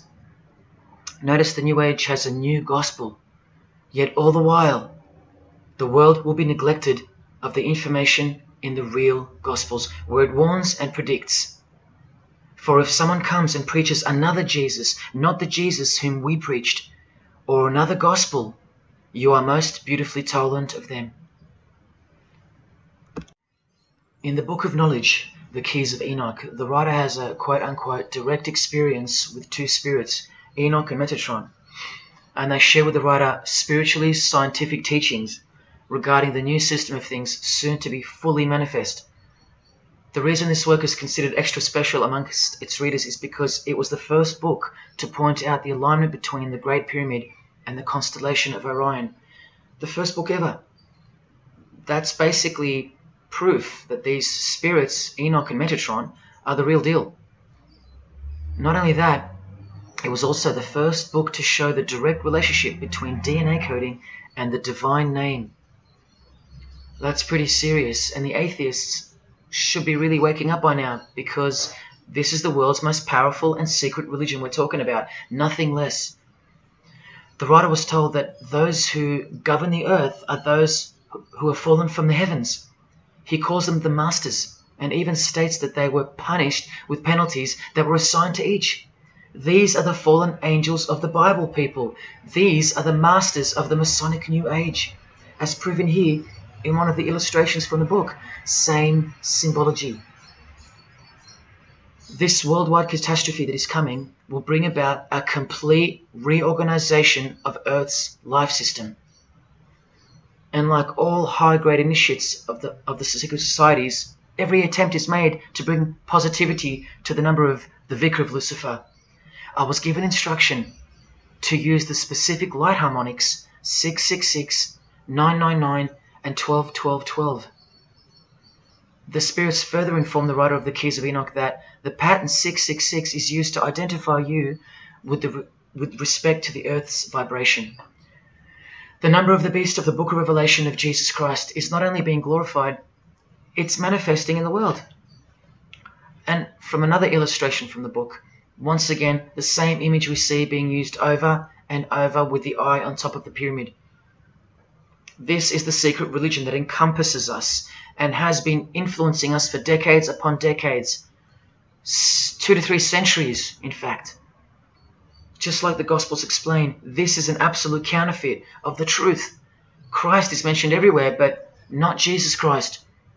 No, this is the Antichrist spirit, who will eventually manifest and appear to the world as one man. Doesn't sound so mythical anymore when you see that the enemies of Jesus Christ and those behind the New World System, they use biblical terms. And Christ, to depict the antithesis, the anti of the real Christ, their Saviour. And these spirits from the world we can't see are the ones who taught mankind the sick art of witchcraft. Look at who supplies this book online, sacredmagic.com. You know what magic really is and what it really entails now. So once again, you can see the connection, the relationship. If you still think that this phrase, New World Order, is a conspiracy theory, you're suffering from a medical condition. On the Lucius Trust website, the consultants to the European Union, you find the statement that the New World servers are occupied with the task of inaugurating the New World Order. In the same article, this shocking admission is made. 2/3 of humanity will stand upon the path at the close of this age, and with that, 1/3 will die, or to put it surreptitiously, will be held over for later unfoldment. That's the Lucius Trust, the word Lucius being the replacement for the word Lucifer, who works hand in hand with the EU, the European Union, stating that 2.5 billion human beings are planned to be killed off, all predicted by Jesus and only Jesus. And if you still think I'm joking or misleading you about what these people are and what they plan to do, here's a book written by the founder of the Lucius Trust, the Freemason Alice Bailey, Education in the New Age, where she, well, educates you about mass population reduction. When a form proves inadequate or too diseased or too crippled for the expression of that purpose, it is, from the point of view of the hierarchy, no disaster when that form has to go. Death is not a disaster to be feared. The work of the destroyer is not really cruel or undesirable. Do you see? Did you hear that? Through the all-seeing eye of Lucifer, the destroyer, for the purpose of the new world, death and mass murder isn't evil, it's good. And Alice Bailey in The Labours of Hercules also tries to re-educate us and protect that God-forsaken number, predicted in the Gospels to be associated with evil. The number of the physical plane activity is called the number of the beast. This idea seems to have a horrible fascination with many, but what it really means is that Virgo is the symbol of triplicity, 6 on the physical plane, 6 on the emotional plane, and 6 on the mental plane. not 666 at all. And one more time, from the consultants to the European Union, from their website Lucius Trust, to prove to you that these people are all working toward and waiting for the world leader. The coming of the Avatar and the advent of the coming one are the keynotes of the prevalent expectancy. After everything I've shown you, are you going to ignore this? Or worse, are you going to trust these people, of whom were predicted to this very condemnation 2,000 years ago? Right down to a one-world system, depopulation, and to the man who will carry the number 666, and with it implement a new system in which you won't be able to buy or sell unless you receive a mark in your hand or forehead. And what's just been announced by Business Insider? Cashless society. Due to this, by 2024. This is the manufactured trend for the world. And you better believe it's fulfilling biblical prophecy. You know that book that's been ripped out of schools and hysterically discredited? Why do you think there's a single eye displayed on all the covers of George Orwell's dystopian novel 1984? It's because the one-eye religion is the one in permanent control, where democracy and Christianity have been utterly extinguished, and the remaining population live in a whole new level of permanent communism. It is well known that George Orwell himself had ties with the Fabian Society, which is a secret society complete with degrees of initiation. Tucked away neatly somewhere under the wing of Freemasonry, the Fabian Society's logo used to be this: a wolf in sheep's clothing, which is exactly what Freemasonry is. And it was a metaphor for gradually advancing socialism. And socialism is communism for slow learners. This level of denial on our part has been brought on by mass propaganda, because everything has been weaponized to work against you and God's truth. Education, entertainment, and economics. You're a slave to each one. And Freemasonry is the slave master. Listen to the Grand Pontiff of Universal Freemasonry tell you about it in Morals and Dogma. The blind force of the people is a force that must be economized and also managed as the blind force of steam. You are just blind energy to them, made to be enslaved. This force must have a brain. Who do you think the brain is? Freemasonry is the brain, obviously. And he's saying that we're just the body parts that move to its will. Look, these are some pictures I took of the local obelisk in my town. An erect phallus hidden in plain sight. See how the cube at the bottom is rough? In Freemasonry it's called the rough ashlar stone. Well, watch this from Morals and Dogma. The rough ashlar is the people, rude and unorganized. Once again, you can see what this secret society secretly thinks of you. Now see how the stone built on top is smooth? That's called the perfect ashlar. The perfect ashlar is the state, the rulers. Yeah, the one-eye sex cult of Freemasonry, which hides its master, Satanism. Now, where is this brain taking us? Remember, this guy is the general who fought against the United States forces to uphold the institution of slavery. And the Grand Pontiff of Universal Freemasonry, who calls you the vulgar herd and the ignorant multitude, and admits that, yes, unbelievably so, Lucifer is the light bearer. This is the highest authority in Freemasonry, the secret religion of all our leaders and idols. Believe it. Now listen to this. The papacy and rival monarchies, all that will become the heritage of the temple, meaning the temple of Freemasonry. The world will soon come to us for its sovereigns and pontiffs. We shall constitute the equilibrium of the universe and be rulers over the masters of the world. They're gonna own it all. And it's true, the papacy and the monarchy have fallen into their hands. All Freemasons now. This is a 150-year-old book, so you can see how far ahead they plan, while we stay ignorant. How do you suppose that they won't achieve the New World Order? The New World Order of death. Of combined and systematic movement and effort, the great revolution prepared for by the ages will begin to march. The future is all planned for by them, And the revolution prepared for by the ages is coming. And it'll look like a natural occurring event, just as current events seem natural. Lastly, from his other book, Legenda, and reading from the ancient and accepted Scottish rite of Freemasonry, Albert writes, "And thus the warfare against the powers of evil, meaning Christianity, that crushed the order of the Temple in the 1300s, goes steadily on, and freedom marches ever onward toward the conquest of the world." The conquest of the world, guys. And this is their method. Ingenious as it is, the double-headed eagle, the left and right paradigm. Whether you are pro-abortion or life, prefer Macca's or KFC, Ford or Holden, vote Liberal or Labour, shop at Coles or Woolies, go for the Parramatta Eels or the Canterbury Bulldogs, always the two most opposing forces, the result always feeds the one belly. The two heads always serve the same Masonic beast. Do you get it? That's number one. Number two is the horribly magnificent motto of their double-headed eagle, Ordo ab Chaos. That means order out of chaos. It's the ultimate way to achieve your sinister goals while looking like a hero. With one hand, they create beautiful and noble things. With the other hand, the hidden hand, they destroy and pervert. Then the helping hand comes back in to save or fix things again, alternating from one to the other, while nudging toward a predetermined goal, until finally reaching that goal that's set in mind in the first place.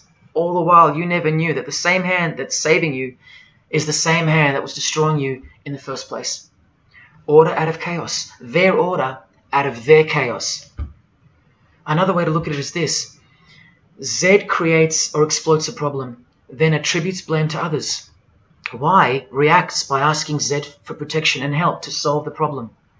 Z offers the solution that was planned for by them long before the crisis occurred. Ordo ab Chaos, order out of chaos. Now you can change Z and Y to suit any scenario. For example, your best friend who wants to sleep with you creates or exploits a problem, then attributes blame to others. You react by asking your best friend who wants to sleep with you for protection and help to solve the problem. Your best friend who wants to sleep with you offers the solution that was planned by them long before the crisis occurred. Each time your best friend gets closer and closer to you until eventually they're in your bed. How about your employee creates or exploits a problem, then attributes blame to others? The employer reacts by asking the employee for help to solve the problem. The employee offers the solution that was planned by them long before the crisis occurred. The employee eventually gets the promotion. But this is the way I really want to put it. The government creates or exploits a problem, then attributes blame to others. The population reacts by asking the government for protection and help to solve the problem. The government offers the solution that was planned by them long before the crisis even occurred.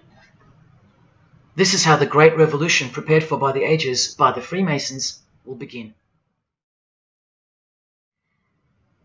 So who's going to warn you? Even modern Christianity is steered by Freemasonry. Hillsong won't warn the sheep about Freemasonry and the One World Government. What, the Hillsong senior pastor who wrote these books and lives here? No chance. Did modern day Christian heroes like Billy Graham warn you about Freemasonry? Well, no, because here he is giving the Master Mason grip to other Christian giants like Paul and Jan Crouch, all Freemasons.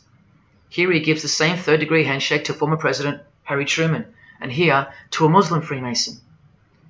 Billy is listed as a Freemason in the 33rd degree Albert Mackey's History of Freemasonry by the publisher on the inside flap. Billy's son, Franklin Graham, also won't ever expose Freemasonry because he's too busy eating at Voodoo Donuts, where they sell these donuts and these pentagram donuts. More Christian heavyweights like John Hagee or Hagee throwing up the devil's horns. He'll never preach against Freemasonry. Neither will all these world-famous pastors throwing up the devil's horns. The very popular Ray Comfort even stated that he wasn't a Freemason.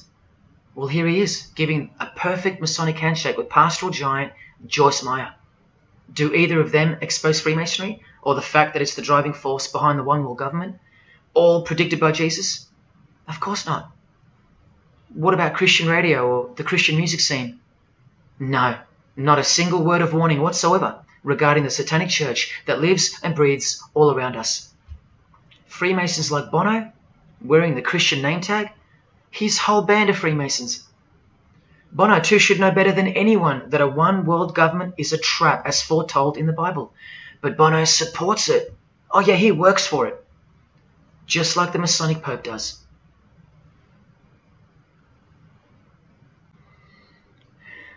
Even if by some freak chance they didn't know any better. No disciple of Jesus can bend their knee to another man in the Masonic Lodge, calling him master and swear to keep secrets. Look what they call each other from the Encyclopedia of Freemasonry. Master Mason, Grand Master, Most Eminent Grand Master, and the most appalling title of all, Most Worshipful Master. Most worshipful. Do you see how extra diluted the Christian Freemason has to be when Jesus said, "Do not be called master, because one is your master"? And what about all those oaths? Don't worry, Jesus covered that too. What I tell you is this: do not put yourself under oath at all, but let your yes mean yes and your no mean no. How's that for an idea? But the Freemasons' yes means no, because they all swear to lie and conceal from the first degree initiation all the way through. What is whispered in your ear, proclaim it from the rooftops. That's Jesus. You see the contrast? How precise he was and still is. You think Bono and the Pope don't know about the Masonic calendar and how it's not the same calendar as ours? From the Encyclopedia of Freemasonry, the real date of the world is found by adding 4000 to the Vulgar era. This whole Christian era is vulgar. So the year in the Masonic world is actually 6021.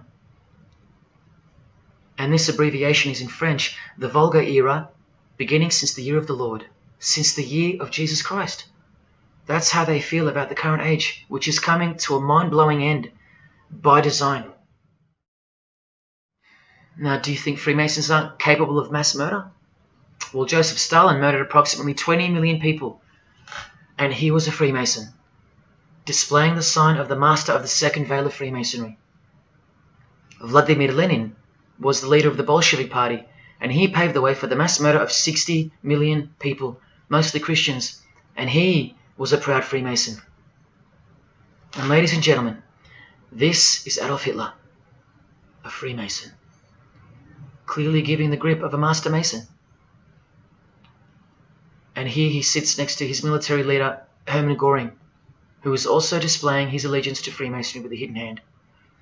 He even displays the Masonic triangle, just like fellow Masonic brother Jay-Z. The mind of Hitler surrounds you now. It just hasn't pounced yet. The mind of Hitler isn't isolated to some portion of the world anymore. It now encompasses you. Hitler is everywhere. Far more clever than you can imagine. Evolved and sleeping in your bed. It's easy to say that's impossible. Once upon a time, 70 million Germans adored him. Once upon a time, Hitler was named Man of the Year by Time magazine. You've been fooled by the satanic machine. Please don't try to get inside to the mind of Freemasonry. It's like trying to understand Satan himself. You can't, and you don't want to. Freemasons will make friends with their most hated enemies. They will cross-dress their morals to move closer to their goal. They'll make the English language void of any meaning by turning everything inside out and upside down to camouflage its objectives. They will simultaneously create charities along with the greatest machines to ever destroy the hearts of men, like pornography. They will sell their souls to gain the world. They are a dichotomy, a paradox, a lie that loves to speak the truth and a truth that loves to lie. They are a snake eating their own tail, consuming what they produce. Freemasonry is hell dressed as heaven, death dressed as life. Its God is an angel of darkness dressed as an angel of light, and 90% of its membership is a shield, lost in its symbolism. Freemasonry has become the ally and the opposition. Who are the biggest voices on so-called climate change in recent years? Which is more order out of chaos? Al Gore, a Freemason, and Greta Thunberg. From a Jesus-hating, secret society family.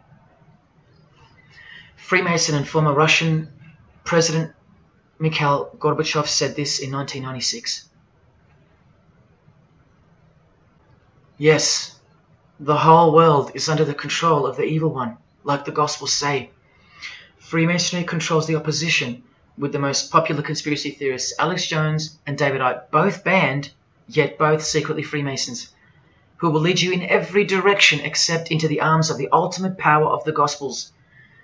Every noteworthy religion is comfortably caught in the Masonic net because they all stem from a lie. Here's the Dalai Lama with a bunch of Freemasons. He just loves hanging out with famous people. Here he's throwing up the devil's horns with Freemason Gene Simmons. But there's no way the Dalai Lama can be a Freemason, right? Well, here he is displaying the hidden hand of the Freemasons next to George W. Bush, a fellow brother. That's right, the Dalai Lama is a Freemason, under an oath of silence and sworn to secrecy. Are you going to wake up now? Here he is with his students in his temple. And what's behind him? This symbol. Can you see? The pyramid with the emanating eye on top, symbolized by a sun, which you know now is the phallus of the god of this world, shooting forth his generative light, his mystical sperm that gives life, and whose one eye transcends good and evil, both of which are just illusions of the mind. Understanding this comes by initiations, and yes, tantric initiations are used in Tibetan Buddhism. Gerald York was the Dalai Lama's emissary, his personal representative to the West, and he was personal friends with 33rd degree Freemason and Satanist Aleister Crowley, who wrote 20 essays named Aleister Crowley, The Golden Dawn, and Buddhism. And he also served as a consultant to the movie Lucifer Rising, the Dalai Lama's representative. See how the eye can also be represented by the sun, caught behind the moon in this movie poster. That's just like the Dalai Lama's logo. And here's a scene from the movie with the Masonic square and compass hidden in plain sight. Look at the symbol of Buddhism, and look at the floor inside every Masonic lodge, symbolizing opposites and equilibrium, which creates life, and where evil is not what it seems, it's necessary. Why do you think the New Age author Christopher Hyatt, who writes that the Grand Vicar of Lord Lucifer is soon to be crowned Prime Minister of the world, notes in that same book his appreciation of Nietzsche, the man who states that the Christian is the sick animal man, the Zohar, which is witchcraft, and Buddha. These are the people he appreciates. Why does he lump Buddha into the same basket? I'll tell you why right now. Because in his highest manifestation, the Buddha, seeing the illusionary world through the all-seeing eye, his third eye, would not interrupt a rape if he happened to walk by, so as to stay detached from the karmic cycle. Whereas Jesus, knowing everything and more than the Buddha, would sacrifice himself, because he was born to destroy evil, not transcend it. So tell me, who would you rather have walk by if you were being raped? A transcendental meditator or Jesus Christ? Whatever you think of me, you will have to reconcile the fact that all the leaders of the world, from Scott Morrison to the Dalai Lama, belong to the very same secret society as Adolf Hitler did, Freemasonry. The secret religion no one speaks about, for good reason, and by good I mean very, very evil. What do you think is going on here? I've told you almost exactly what's going on. We're in a lot of trouble, because in the land of the blind, the one-eyed man is king, and Hitler, Stalin, and Lenin combined will be child's play compared to what's just ahead. Now here's a point-blank picture of the future and the reality of their most brutal truth from the 33rd degree Freemason Aleister Crowley's The Book of the Law. We have nothing but the outcast and the unfit. Let them die in their misery. Compassion is the vice of kings. Stamp down the wretched and the weak. This is the law of the strong. Do you see? Can you see the future yet? Now please pay attention from his other book, Magic in Theory and Practice. This is what all the degrees of initiation are for. And this is what it takes for them to create the New World Order. he speaks of the initiation in the true order of the Rosy Cross. Rosy Cross being another name for the order of the Rosicrucians. Remember the guys that built this? Now this is a 33rd degree Freemason speaking. It is extremely desirable that he should have attained an absolute degree of moral emancipation. That is purity of spirit and perfect understanding. I've shown you this over and over. Because the world is full of evil, they mimic the morals of nature, because they are the true morals of the true God of this world. That's purity to them. That's true honesty and perfect understanding. Evil is good. That's the moral emancipation he's speaking of. Now watch this and brace yourself, because this is the future. There is a magical operation of maximum importance, the initiation of a new eon. When it becomes necessary to utter a word, the whole planet must be bathed in blood. This bloody sacrifice is the critical point of the world ceremony of the proclamation of Horus, the crowned and conquering child, as Lord of the Eon. I've shown you that secret societies participate in the science of blood rituals. Well, this is what it climaxes into, a massive blood ritual in the name of the new Eon, the new age, which revolves around a divine plan not of this world, as confessed by all of them. You are not who you think you are. You are not where you think you are. Do you see it? Can you fathom? And what blood means in this world? So much more than what you may have known before now. Blood sacrifice is of the utmost importance. It's what the beings in the other realm require, desire. We can't fully understand it. But do you see how the blood sacrifice of Jesus Christ takes on a whole new meaning now? A very real meaning. And guess what? Because of it, the good guy really does win in the end. You either fall under the blood of the world or under the blood of him. There is no middle ground.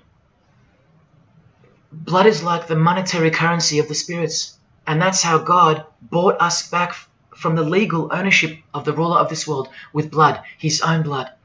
Now you can begin to understand why they hate him so much. Because that's why he was born into the world of flesh, to produce blood of his very own. Not by means of perishable things were you set free once and for all, by the payment of ransom money, but by costly blood, by the one who was visibly manifested at the closing years of the times, for your sake. That is the truth. Do you think it's just a coincidence that this is the last age before the long planned for new order of the ages? That's ages, plural. That means forever. That's the plan. That's why the Gospels say that he was visibly manifested at the closing years of the times, at the end of this last age. In the book 1984, George Orwell told us, if you want a vision of the future, imagine a boot stamping on a human face forever. I've shown you that this so-called New Age is in actuality a new satanic age. And it's not really new at all. It's very old indeed, it's ancient. But like I said, its progress was derailed by the appearance of Jesus on the human scene. Now I'll prove to you that the New Age is an old religion. Novus Ordo Seclorum is part of a quotation taken from the Roman pagan philosopher Virgil's fourth eclogue, which was borrowed by him from the Sibylline records, which were ancient prophecies delivered by an oracle through witchcraft or divination. That's where the phrase Novus Ordo Seclorum comes from. Now look at what the full phrase actually says. A mighty order of ages is born anew. Both the prophetic virgin and Saturnian kingdoms now return. Now a new progeny is led down from the lofty heavens. Favour, chaste Lucina, the boy soon to be born, in whom the Iron Age shall come to an end, and the Golden One shall arise in the whole earth.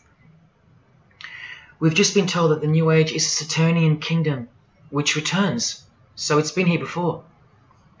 Next we see that a new progeny, meaning a new seed, a new race, there's that race again, is coming to earth. And that a boy will be born, who will bring the Iron Age, which is the age we're currently in, to an end. And that the Golden Age, the New Age about to begin, will again arise over the whole world. Now, what is the Saturnian kingdom? Well, for starters, this is a band called Saturnian Mist. And here on their front cover, we have a reference to magic. Then we see by the singer's shirt, they're Satanists. Then with his other shirt, we see the connection once again between the inverted pentagram of Satanism and the one eye of Freemasonry, the secret religion of the who's who of planet Earth. Freemason and Satanist Marilyn Manson has a song called Saturnalia, and on a satanic website on ritual offerings for demonic bindings, we find that Satan is Saturnian in nature. Here on the front page, we see the inverted pentagram under the head of the Baphomet, and right next to it, a version of the square and compass of the Freemasons, of which a lodge is located near a suburb near you, no matter where on earth you live. The Satanic Church hidden in plain sight.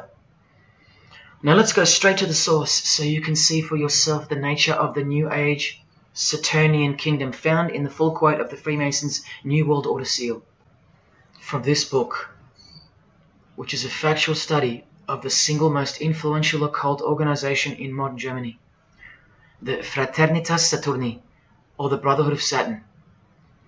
We learn of the path of the Saturnian initiate, which is outlined in detail with the meaning of all 33 grades, 33 degrees of Freemasonry. This is the very same thing, the same objectives. All secret societies work for the same goal because they all have the same spirit. The only difference between Freemasonry and this Saturnian fraternity is that your local Masonic lodges are veiled and camouflaged filtering systems for future Satanists, from which all influential figures of society are chosen, where the real religion begins at the 33rd degree. Whereas with orders like the Saturnian Brotherhood, there is no filtering system. As such, you're a student of Satanism from the first degree. That's why Satanism's takeover would have been impossible without international Freemasonry. The Saturnian teachings include sexual mysticism, sex magic, and Nietzschean Thelemism. Nietzsche, remember the guy who says that Christians and the mindset to help the weak makes up the sick animal man? The guy who wrote this book and doesn't believe in good and evil. And Thelemism from 33rd degree Freemason, who says that in this book that to initiate the New Age, the whole world must be bathed in blood in a bloody sacrifice before man can accept the law of Thelema. Nietzschean Thelemism. That's what the New Age Saturnian kingdom, from which the Freemasons took this phrase from, actually looks like. This factual study on the Saturnian Brotherhood is filled with references to Lucifer, Satan, magic, sex magic, blood, sacrifice, the number 666 as mentioned by Jesus Christ himself, and of course, Freemasonry. The secret society that all of our politicians and entertainers belong to. And what's the demonic sigil for Saturn? The Masonic square and compass. Are you going to snap out of it now? When you see a beautiful sunrise and smell the fresh air, or hear a great song, or see a great movie, are you going to forget where you really are? When you hear people using Jesus Christ's holy name as a cuss word, are you going to forget where this phenomenon really came from and why it's taking place? Now that you've seen how actual and bona fide the reality of 666 is from their own mouths and symbols, let me show you where else it's revealed. Do you see these Roman numeral numbers down here? They add up to 1776, the year that America officially became the country we know of today. And also the year of the birth of another secret society, which was absorbed into Freemasonry after it was banned in 1785. But look, the base numbers. M is 1,000, C is 100, and X is 10. All you have to do is subtract the base numbers. 1776 minus 1,000 minus 100 minus 10. Or simply remove the Roman numerals which represent the base numbers. No, I'm not playing tricks on you. Neither are your eyes. But someone else is. Now that you've seen the prevalence and seriousness of this horrid number, now that you've seen what you've seen, I can show you where else it appears. this figure is represented by the numbers. To make this work, they had to remove the number 1 altogether and separate the 2. Of course, we'd be too dumb to pick up on it. But 789 minus 456 is this, multiplied by this lonesome 2. That's right. This dark and mysterious figure is none other than the long-anticipated Antichrist, the ruler of the Saturnian kingdom, which is on its way. And Australia has been steeped up to its neck in secret societies since the early 1900s. World Economic Forum logo, with this slash through the O's, is of course representative of the number of the ruler of the New Age, 666. The barcode is the primitive version of the worldwide system that Jesus predicted would revolve around the number of the beast. And as you can see, the base of every single barcode in all the world is 666. No matter if the lines are on the ends and in the middle are elongated or not. I found that out from the horse's mouth in an interview with the man who was commissioned by IBM to come up with a new way to automate data collection. There are in fact 3 6s in the Google logo, which comes from this occult symbol. Coincidence? And he found in a Masonic lodge the square and compass symbol appears in the middle of a hexagram, which is a symbol used in the royal art of Freemasonry, witchcraft, as shown in this book.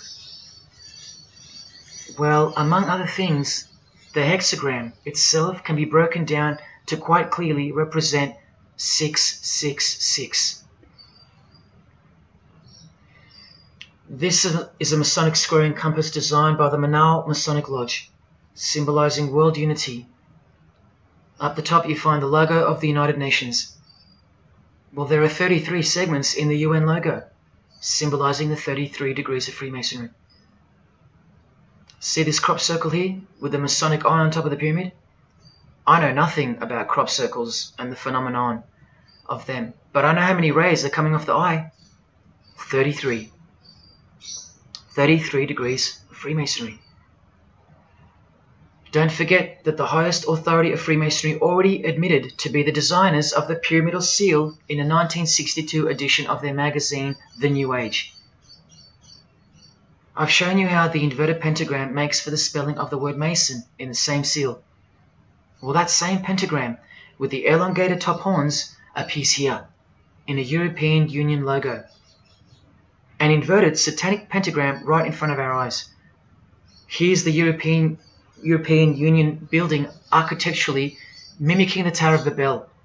That was the very same tower that the God of the Bible destroyed thousands of years ago, according to the Bible, when Nimrod, one of the admitted founders of the original craft of Freemasonry, tried to unite the world under one world government. So this logo and this building design is a clear statement to the God who intervened the first attempt at a world government. This is England's Secret Service logo for MI5 with the word intelligence being symbolized by the eye of Lucifer, who was viewed as the most intelligent entity in existence by the secret societies. And this is the symbol for the Information Awareness Office. You know exactly who's in control, and now you know exactly what they want, and they will get it. In a 1962 article written by former US President and Freemason's wife, Edith Roosevelt, in the New Hampshire News, and speaking of the spiritual counterpart building for the United Nations, called the Temple of Understanding, she writes that the symbolism planned for the building dates back to the black magic practiced by the high priests of ancient Egypt, and that the building will contain a giant eye. You don't have to wonder why now, because you know why.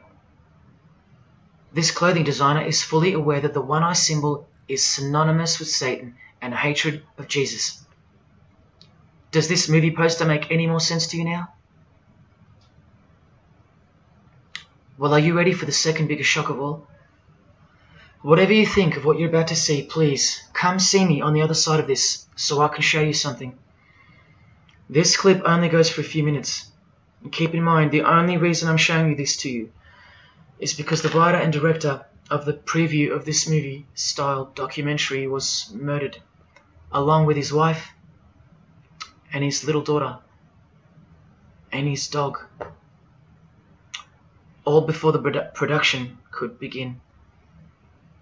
The murder was made to look like a murder-suicide, the news of which never made national broadcasts, just the local news. Case closed, nothing to see here. You have to ask yourself why. After so many movies with a dystopian, World War, totalitarian type theme, why was this movie so dangerous and strictly unacceptable for public viewing that a whole family would be murdered? Well, this movie was going to tell us about America's secret destiny. And one other thing which you'll see on the other side of this clip, an amazing thing. As titled by Manly P. Hall over 100 years ago, what's the secret destiny of America? Well, it's this.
dreamt about how things were. And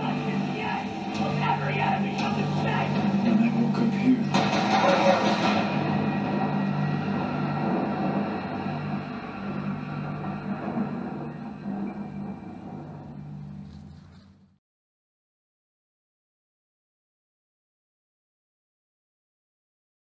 What was David's hidden message inside the Gray State? And could it be the reason for his death? Perhaps the scariest part of Gray State's conceptual trailer is this character here, who appears to be operating a guillotine. David Crowley was very intentional in this frame of the movie.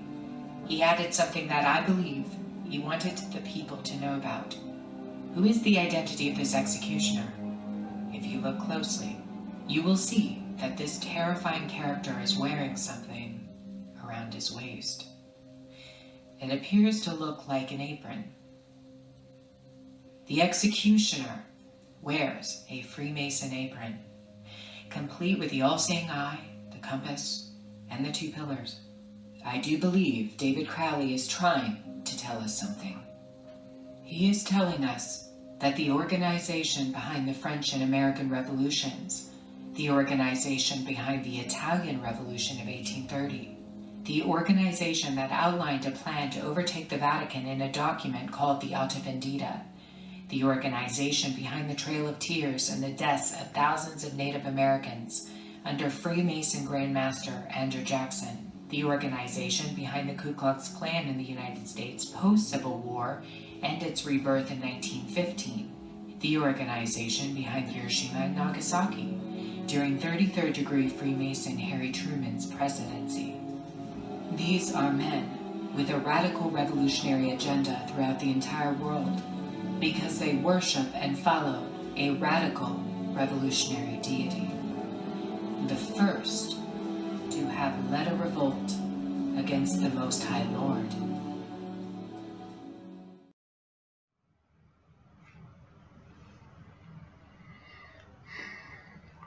When I was in high school, coming from a completely non-Christian and non-religious family or background, I distinctly remember the first time that I decided that the Bible, or the New Testament, to be more precise, was definitely not true.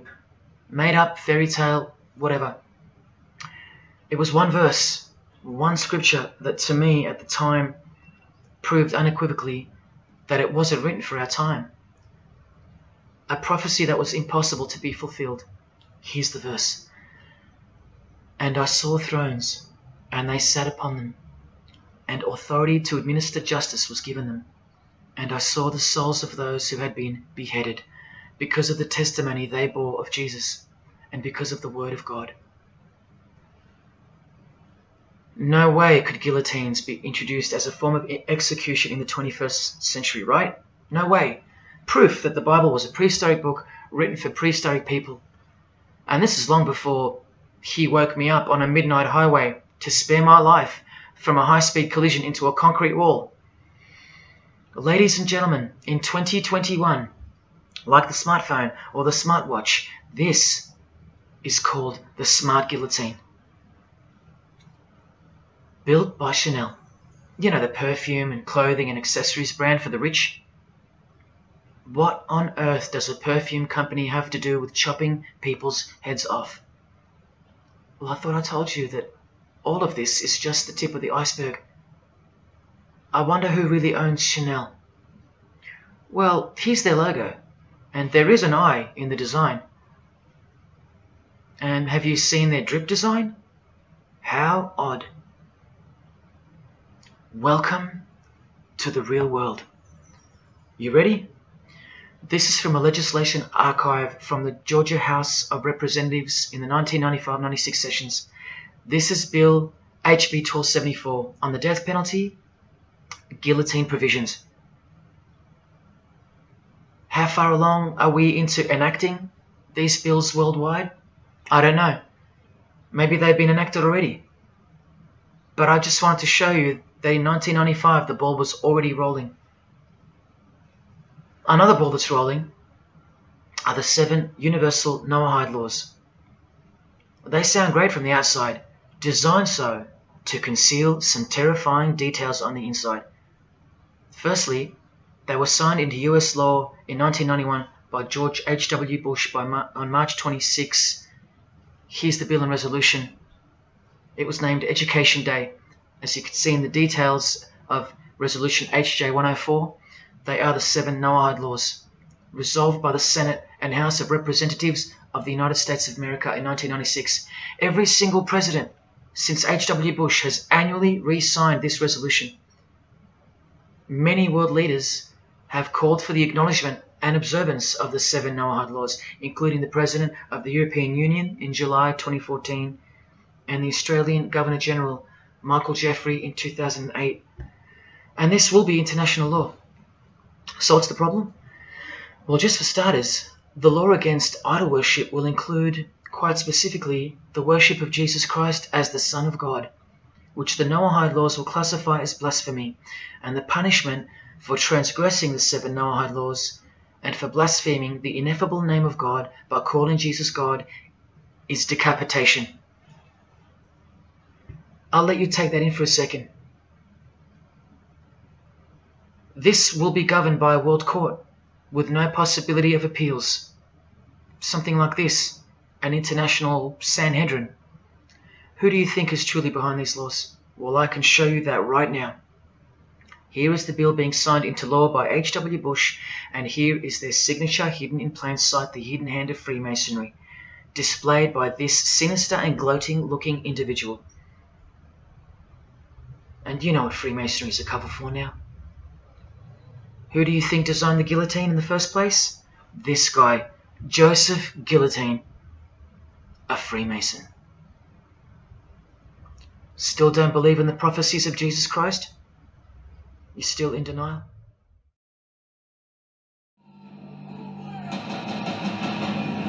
Last night I dreamt about how things were. And I woke up here.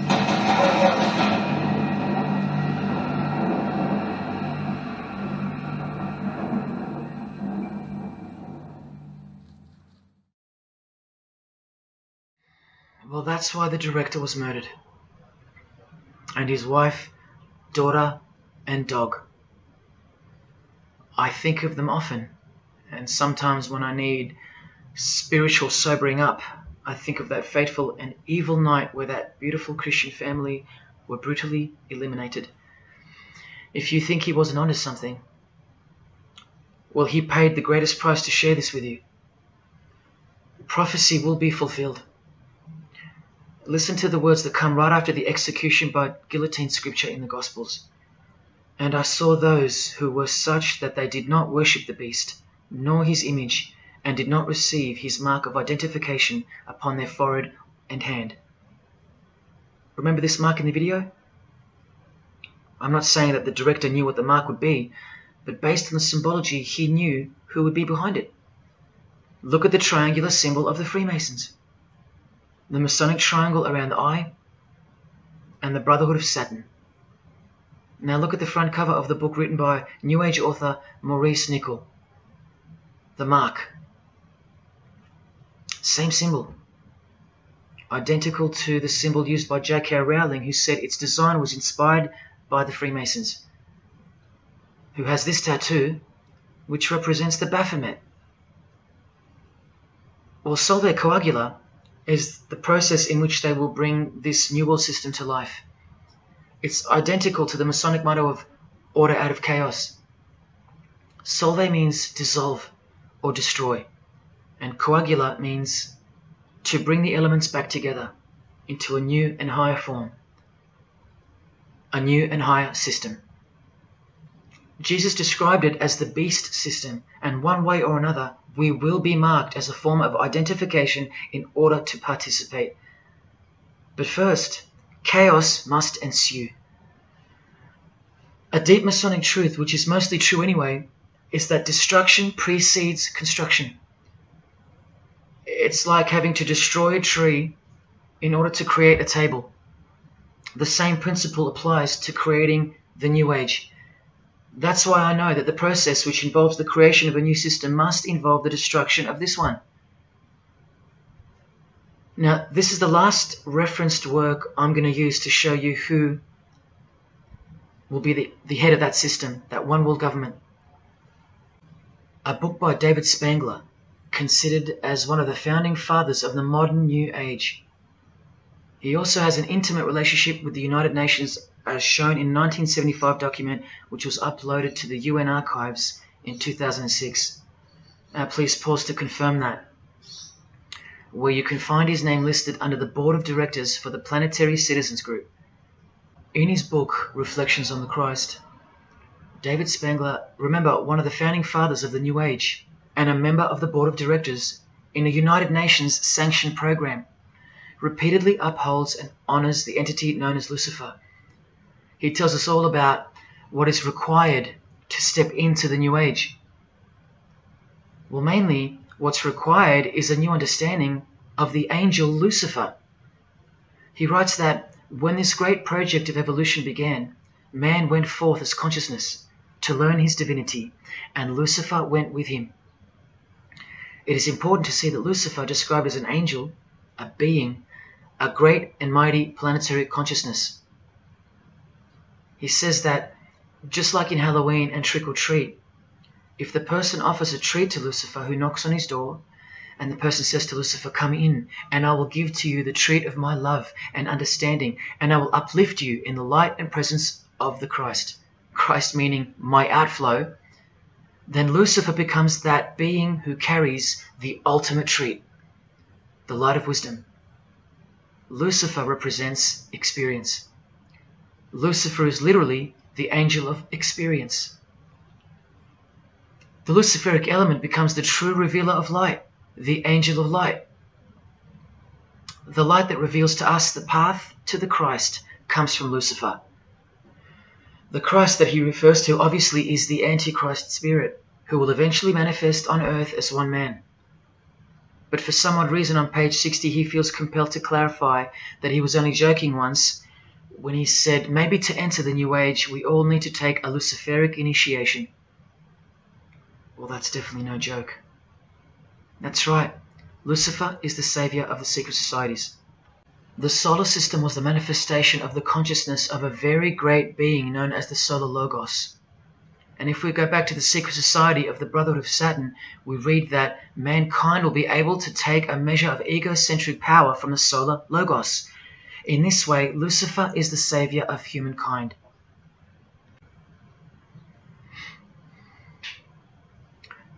Do you see who you're dealing with?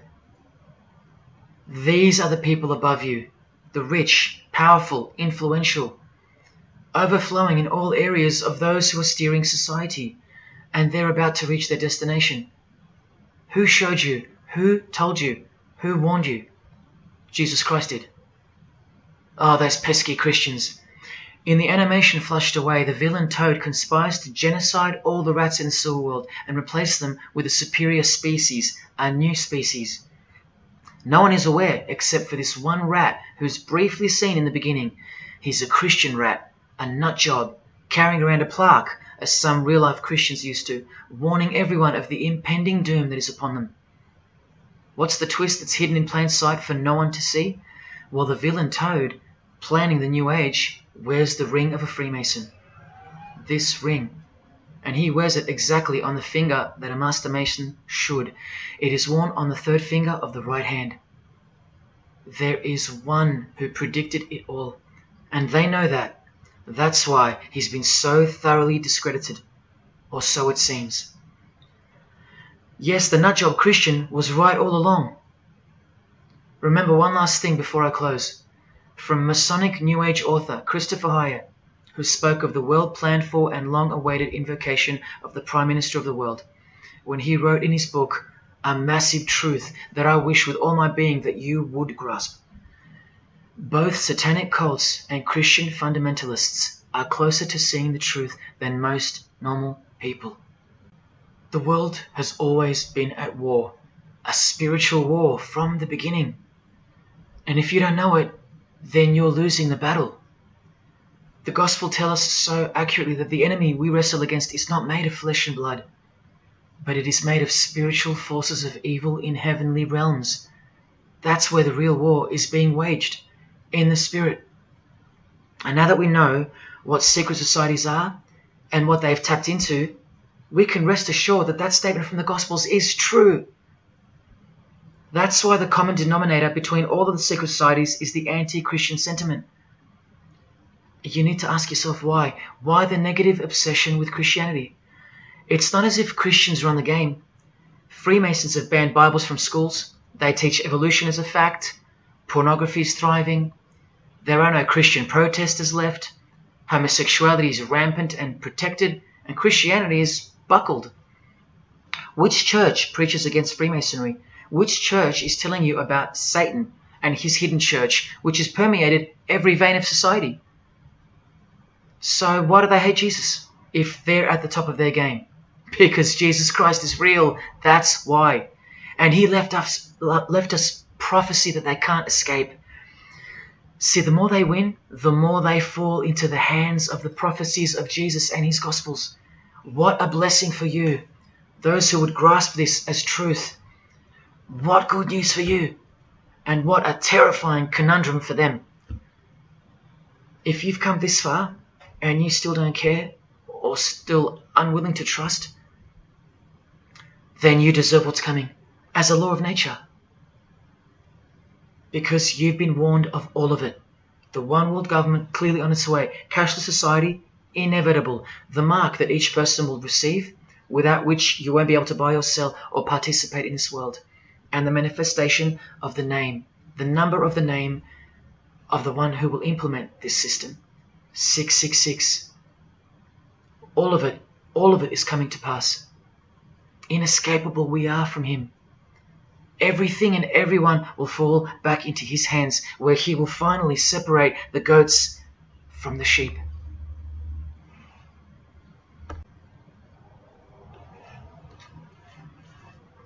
Now watch the Bible destroy Freemasonry like no other book in 2 minutes. Regarding their lodges and obelisks, their heart is faithless. Now they must bear their guilt. The Lord will break down their altars and destroy their sacred obelisks. And speaking of the bloodline that gave birth to Jesus, God says, "You shall not set up for yourselves a sacred pillar, which the Lord God hates." See what you're up against, Freemasonry? While Freemasonry meets and speaks in darkness and secret, Jesus said, "I have spoken openly for all the world to hear, and in secret I've said nothing." Freemasons are known as builders. Well, the stone which the builders rejected has become the cornerstone. Everyone who falls on that stone will be dashed to pieces. Anyone on whom it falls will be crushed. Every Masonic lodge is built so that all the members face the east. Who are these men with their backs toward the temple, facing the east and worshipping the sun? It is detestable. Freemasonry does evil in secret with their hidden hand, but they blow a trumpet over the hand that does good. But Jesus says, "When you give to the needy, do not let your left hand know what your right is doing. Your good deed must be in secret, and your Father who sees what is done in secret will reward you." You can't become a Mason if you're broke, blind, maimed, or have a criminal record. Jesus said, "But when you give a banquet, invite the poor, the crippled, the lame, the blind." Freemasonry takes pride in its secret rituals and is hungry to rule the world. The Gospels say that their destiny is destruction. They make appetite their God. They take pride in what should bring shame. Their minds are set on earthly things. Freemasonry believes that the light is but darkness visible. The Bible says, "Woe to those who call evil good and good evil, who put darkness for light." And Jesus further said, "If therefore the light which is in you be darkness, how great a darkness that would be." Freemasons spend their whole lives taking gruesome oaths of secrecy. Jesus said, "But above all things, my brethren, stop the practice of putting yourselves under oath." Freemasonry is built upon a hierarchical system, a pyramidal system. Jesus said, "For everyone who exalts themselves will be humbled, and whoever humbles themselves will be exalted." We could go on and on, but we're going to end on this one. Exclusively written for the practices in the lodge room of political Freemasonry. A troublemaker and a villain, who goes about with a corrupt mouth, who winks with his eye, signals with his feet, and teaches with his fingers, who plots evil with deceit in his heart. He always stirs up conflict. Therefore, the disaster will overtake him. He will suddenly be destroyed. That is Freemasonry through and through. And apart from the man in the mirror, prior to your baptism of the Holy Spirit, Freemasonry is the villain. They do go about with a corrupt mouth as they are sworn to secrecy. They do proverbially wink with the eye, making the one eye. They most certainly signal with their feet and teach with their hands and fingers. In the lodge, I can vouch. And they do plot evil, stir up conflict, in order to further their goal of the New Age and the New World Order, the greatest conflict being up ahead. But thank God Almighty above, the verse also tells us that disaster will overtake them, and they will be destroyed. One frightful and glorious day, you can count on that. Because the only thing you can count on in this world, more than death, more than taxes, is the Son of God.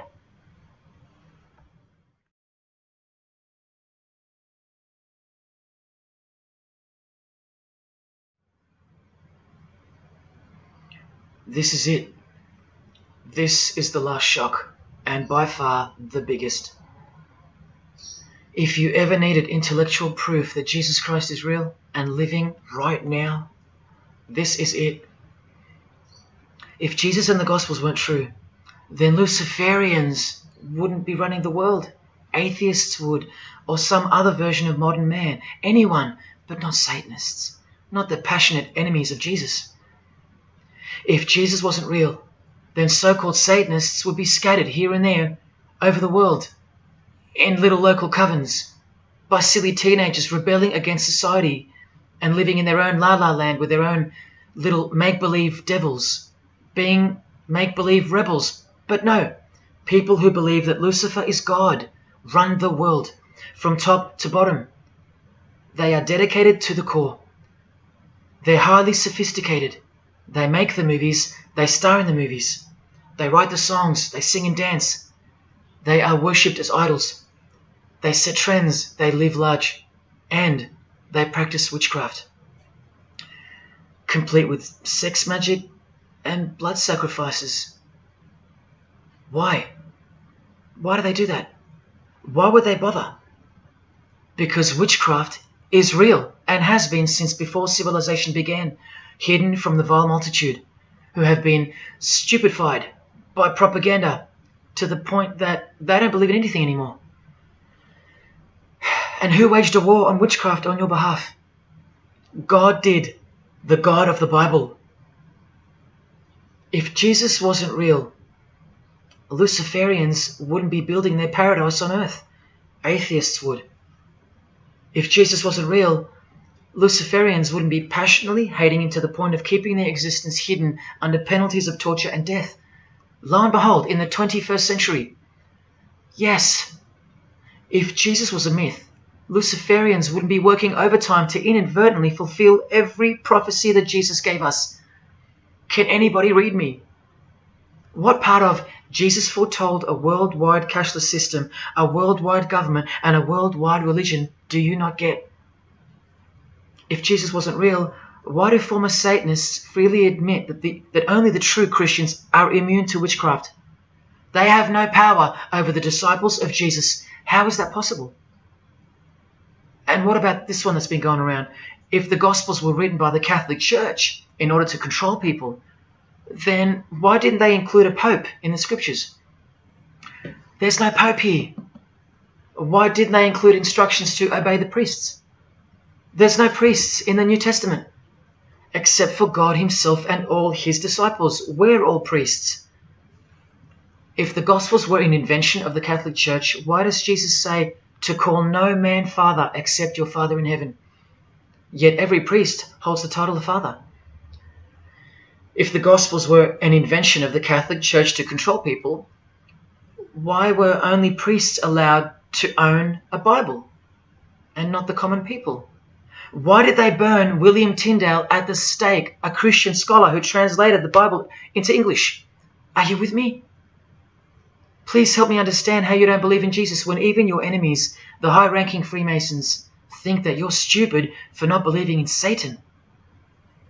There was the first shock, which was the fact that an international secret society exists at all, and that all people in power, prominence, celebrities, they're members of it. That was the first shock. The second shock was the oaths they take and the rituals they perform. Decapitated heads, brains exposed to the sun, drinking wine from human beings' skulls, all done by the people you respect the most. Pretty shocking if you have any brains left in your skull and heart left in your ribcage. The third shock was the reason they took the oaths and performed the rituals. And that reason is that the secret society they all belong to is in fact Satanism. The fourth shock was the details of witchcraft and the details of the new satanic age, the Saturnian kingdom, where billions are planned for death to pave the way for a spiritual and technological utopia. But do you know what the biggest shock of all is?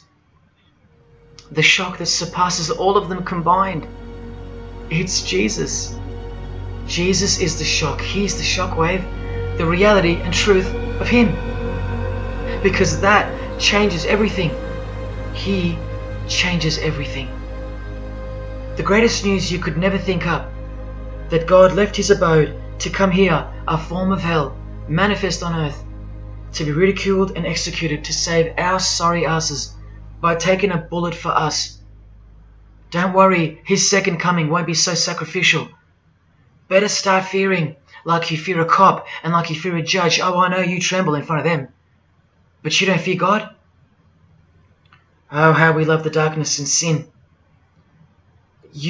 Possibly you, loved gossip, you loved sex and porn, you loved sodomy, you couldn't stop lying, you couldn't stop cussing, you loved your idols, singers, actors, sports people, sports teams, putting people who fart, smell and eventually die on a pedestal. You just couldn't cut yourself off from the ways of the world. Purity? Who wants to be pure? I have to be pure? I have to live holy? Stop sinning?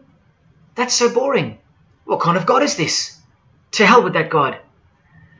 Well, do you like filth in your home? Do you?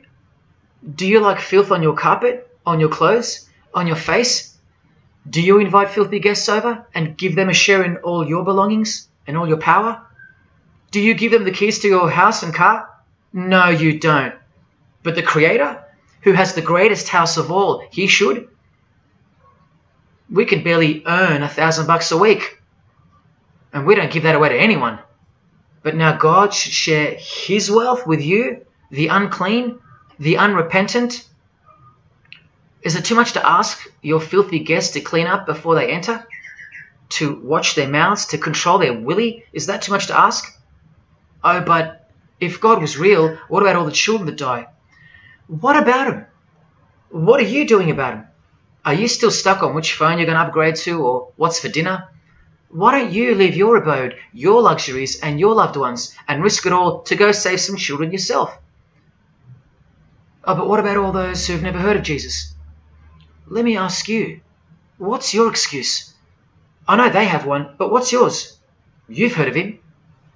Every morning you wake up and look at the calendar is a testament to his name, because it's 2021 in Australia, it's 2021 in Brazil, it's 2021 in China, it's 2021 in every single country in the world. So let me ask you, 2021 years since what?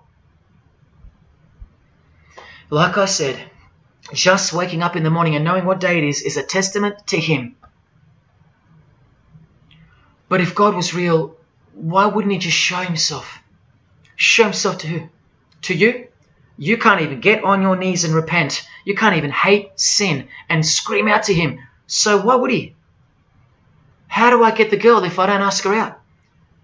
And if I do, maybe she rejects me the first time and the second. How bad do I want her? How hard will I try? Most haven't even knocked on his door. Well, I did. I just kept knocking and knocking, and then I started banging and banging. I refused to leave his porch. I lay there like a hungry puppy. But even when he answered the door, I did the runner, because he was too big for me, and I loved sin a little too much. Yet he still left the light on for me. But here's the craziest part about people who ask me why he doesn't just show himself the way they'd like him to. Their hearts have been so hardened that even if he did appear to them, in 2 weeks they would go back to being their old self, and he knows that. That's why. They might even forget it ever happened. Oh, that was just a crazy day. That was probably all in my head. Oh, how we love to make excuses. But if God was real, what about all the other gods? What other gods? Did Buddha perform a miracle for you? Did he affect a plethora of witnesses? Were his followers stoned to death, sawn in half, eaten alive? Did historians of his era leave any trace of him? Did he prophesy all the kingdoms that would appear on earth, and in what order? Did he foretell of worldwide floods, of enemies that would despise his followers, use his name as a cuss word, and eventually attempt to set up a world kingdom?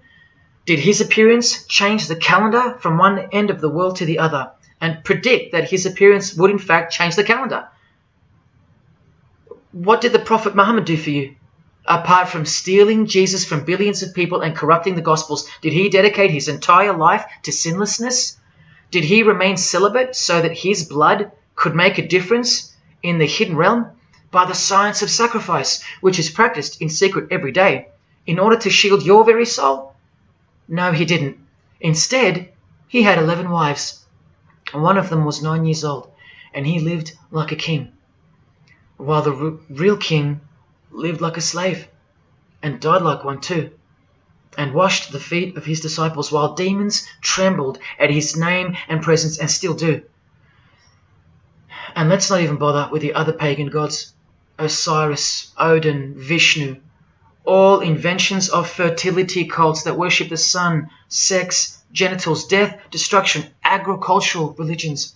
Did anyone else apart from Jesus Christ ever say the words, I am the truth? Have those words even ever come out of someone's mouth? I've heard of, I know the truth, I have the truth, but I am the truth? That doesn't even make sense. Unless truth itself was once upon a time born on earth as a man. Well, of course he's the truth.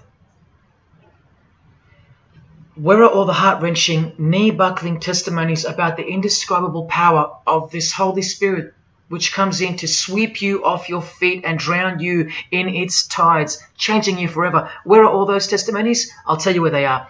In the Christian column. That's where. Oh yeah, you'll get them here and there in every genre, but Christian testimonies simply outclips the rest. Where are all the life-changing, electrifying Hindu testimonies? The Muslim testimonies? A Muslim, Buddhist, or a Jew on the street corner, or from the proverbial rooftops, shouting the truth for all to hear, no matter the cost, because they love us that much, because he loves us that much? Where are they? And Freemason testimonies? Have you even heard of one of those? Satanic testimonies? You ever heard of one of those?